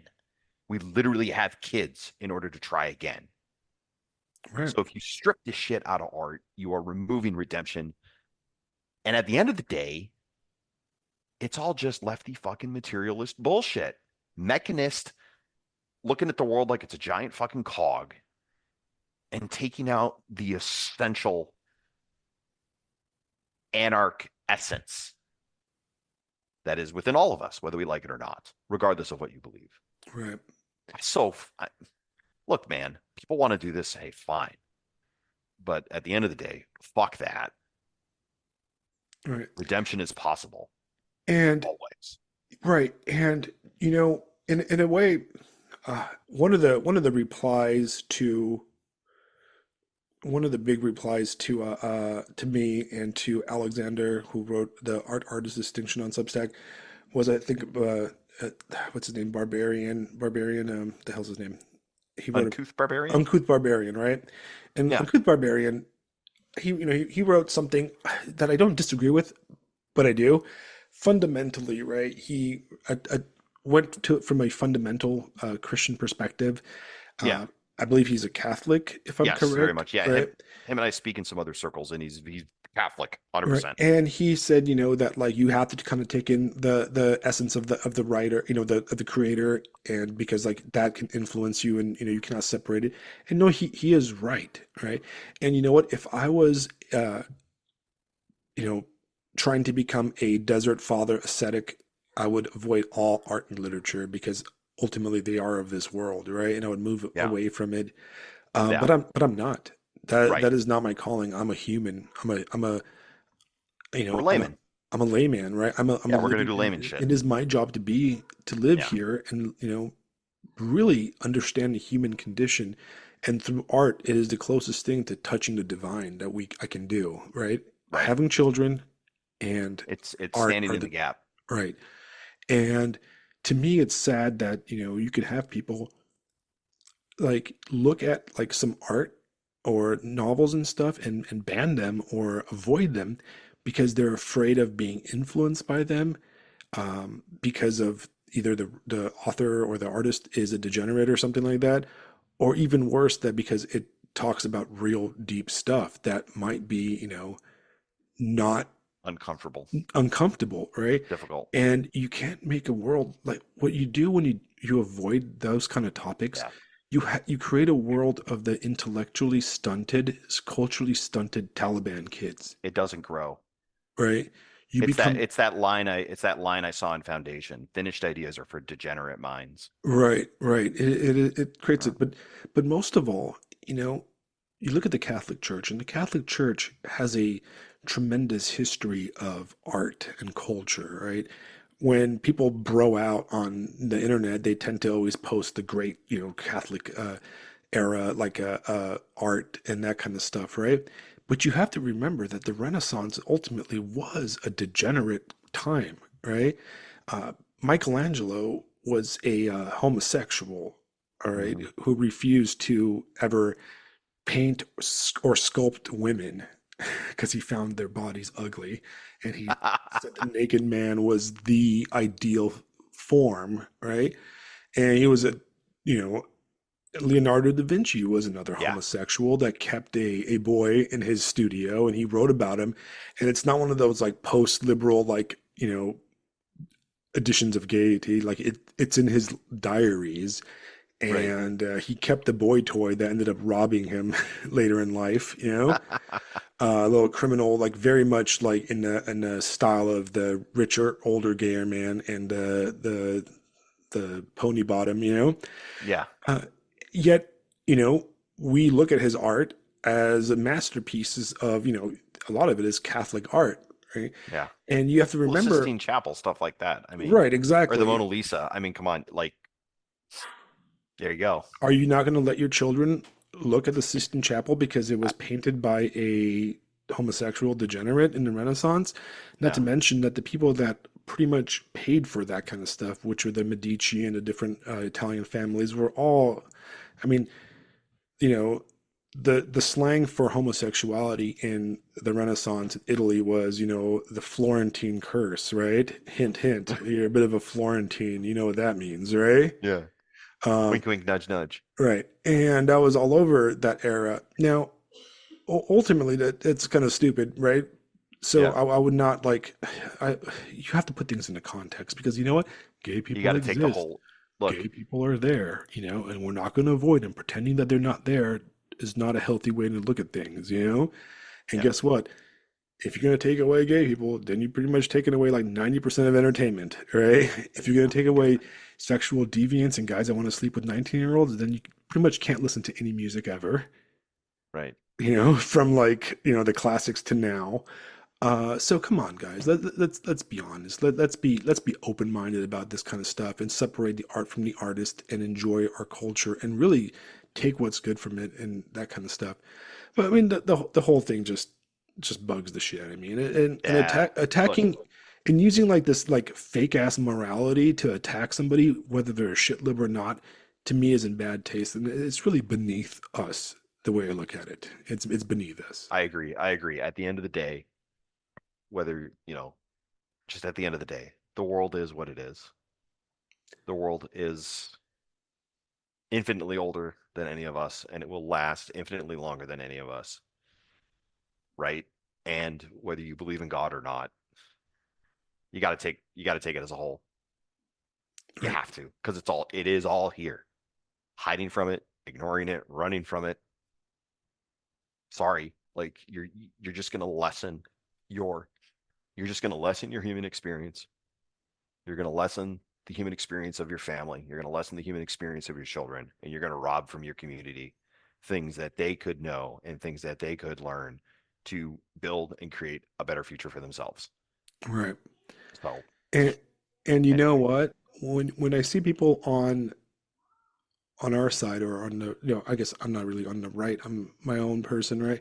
Uh, anarchs, man. when I see people on the right attack, somebody like Neil Gaiman for banging 19-year-olds or whatever, right? Right, How is that any different than the shit libs, you know, trying to like remove like George Washington or Thomas Jefferson for owning slaves? right. You know what I It's mean? just it's maybe it didn't happen, but it. I don't really care who burns the Library of Alexandria. The problem is it was burned in the first place. Right, It doesn't. right, And all these guys are running around with freaking matches and gasoline going, we got to burn all this shit. It's like, could we not burn down humanity? That would be great. Could right. we And maybe and avoid and to that? look at the the historical take, the Renaissance. During the Renaissance, you had the same kind of chud mentality in people like Savonarola, Yeah, who tried to burnt tons of art and uh, convinced everybody that everything they're doing is morally wrong and degenerate. And yeah, he might be right too. But you know what? I don't know. I'd rather live in the world of the Renaissance than the world of Savonarola. yeah. You know what I mean? And if that makes me a bad Christian, I guess I'm a bad Christian. But I You think gotta you gotta I'm find your way through it because, guy, dude, on the flip side, all that degenerate Renaissance stuff, Galileo comes out of the Renaissance, right. right? Everything. Astronomy, Yeah. science, like So stuff. The maybe fact, everything's wrong. Maybe we need to look at it as some kind of dualistic way of looking at things. And then I go, I'm spouting heresy and I'm gonna get canceled and everybody's gonna oh unsubscribe. All right. no. But you know what? Hey, I've never claimed to be a good person. All right. I'm Yeah. a failed at everything kind of guy. Well, it's I try. looking But at I'm it, not going to ban books. That's what I'm no, not going to do. looking at it, looking at it from, like maybe a Christian perspective, it's like it's dealing with the fallout of, the story in Genesis. Right. And it's gonna be imperfect, guys. Like you just got to try your best. Guys, I would You eat that gotta apple. do. I'm sorry. I would so eat the apple. I I can't mean, help myself. yeah, I, it is what I it is. like, But it's not like we had a choice in the matter either. If you believe the right. stories, I mean, right? like Like, if I had free will, right? I would eat the apple, yeah, because hey, at least at we're least humans, man. I'd feel bad about it, but I'd do it. I'd feel bad about it, but I'd probably, cool. but ultimately, like, I don't know. And that's the tough part is like, what, how pure can you be? How you can strive for an ideal thing. To me, I don't know. I don't know if it's right. I don't know if but there's something about the fact that art feels true and art is real.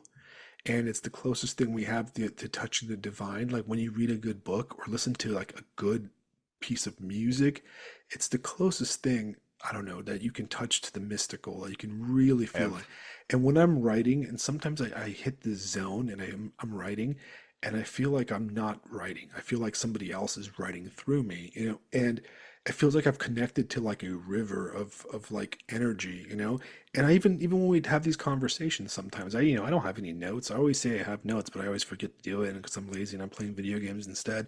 And I yeah. feel like we just The like, river flows, and we right, and there's a level of creativity, and to that, a fear of that bothers me, and it bothers me from all levels. And I feel like instinctually that if you are against that, you're my enemy. That's how I feel. But I'm gonna leave you with that here because I got to put my kid to sleep because she has school next week, so she has to get ready for sounds like a bed. plan. I'll offer this one last thought for my own self, and then I'll give you the last word. Um, it's like speech. You fight bad speech with more speech. You see something that's bad art, you don't like it, make your own. Right. Fight bad art with more art, good art. Go make it yourself. Just be Create an truthful. alternative. Be Create the truthful. alternative. If you Yes, tell the exactly. truth, if you're truthful, if you write the truth, paint the truth, make a truthful movie, you can't go wrong. All Yes. right. That Perfect. You will never go wrong. Unfortunately, sometimes that's hard because maybe you don't even know the truth, but you have to let yourself be open to the possibility of just truth. And, Yes. and The mystery. that's whether it's ugly or beautiful, it's a little bit of both. Sometimes the ugliest things are also the most beautiful things, and sometimes the most beautiful things are terrifying, Yeah. you know, and Yep. incomprehensible. So we'll leave it here on that note. All right. Good stuff, man. Don't be a chud. Okay. Don't be a chud and muckrake. I hate that. You're not my friend if you do that. All right. And for all listeners, once again, thank you for hanging out with us. I hope you enjoyed us talking about me having diarrhea all over Mount Fuji. And please like, share, and subscribe all over the place, please. All right, not just on Substack, but go on Spotify and YouTube and share it on there because that's more listeners, and more listeners means I can do this more. All right, and please feel free to hop on the comments and call me an idiot or a moron. It doesn't hurt me. I don't even think about you. Bro. Yeah, I like whatever, dude. I have a very thick skin, but I love you anyways, okay? I forgive you. Bless your heart. But go ahead and do that. And you can also feel free to ask us questions and, point to things that you guys want us to talk about, right? Do I promise I'm going to do it? No, because honestly, we were going to talk about more Cyberpunk in China today, but I felt like talking about Neil Gaiman and Mount Fuji, all right? And that just popped into my mind. Things So happen. we're going to do whatever we want to because this is kind of how we roll. But if you really want us to talk about something, we're going to go ahead and post it on there, and I'll try to address it, maybe, if I remember, all right? And now I'm going to go play State of Decay 2. It's like a zombie game. It's kind of old, but like it's pretty cool. And I'm gonna go get ready for bed because I gotta go to work tomorrow because the hurricane is done. All right. All Thanks right, man. once again, Fisto, for coming in and having great insight. We will talk Pleasure, on as the always. stack. All right, buddy. Bye.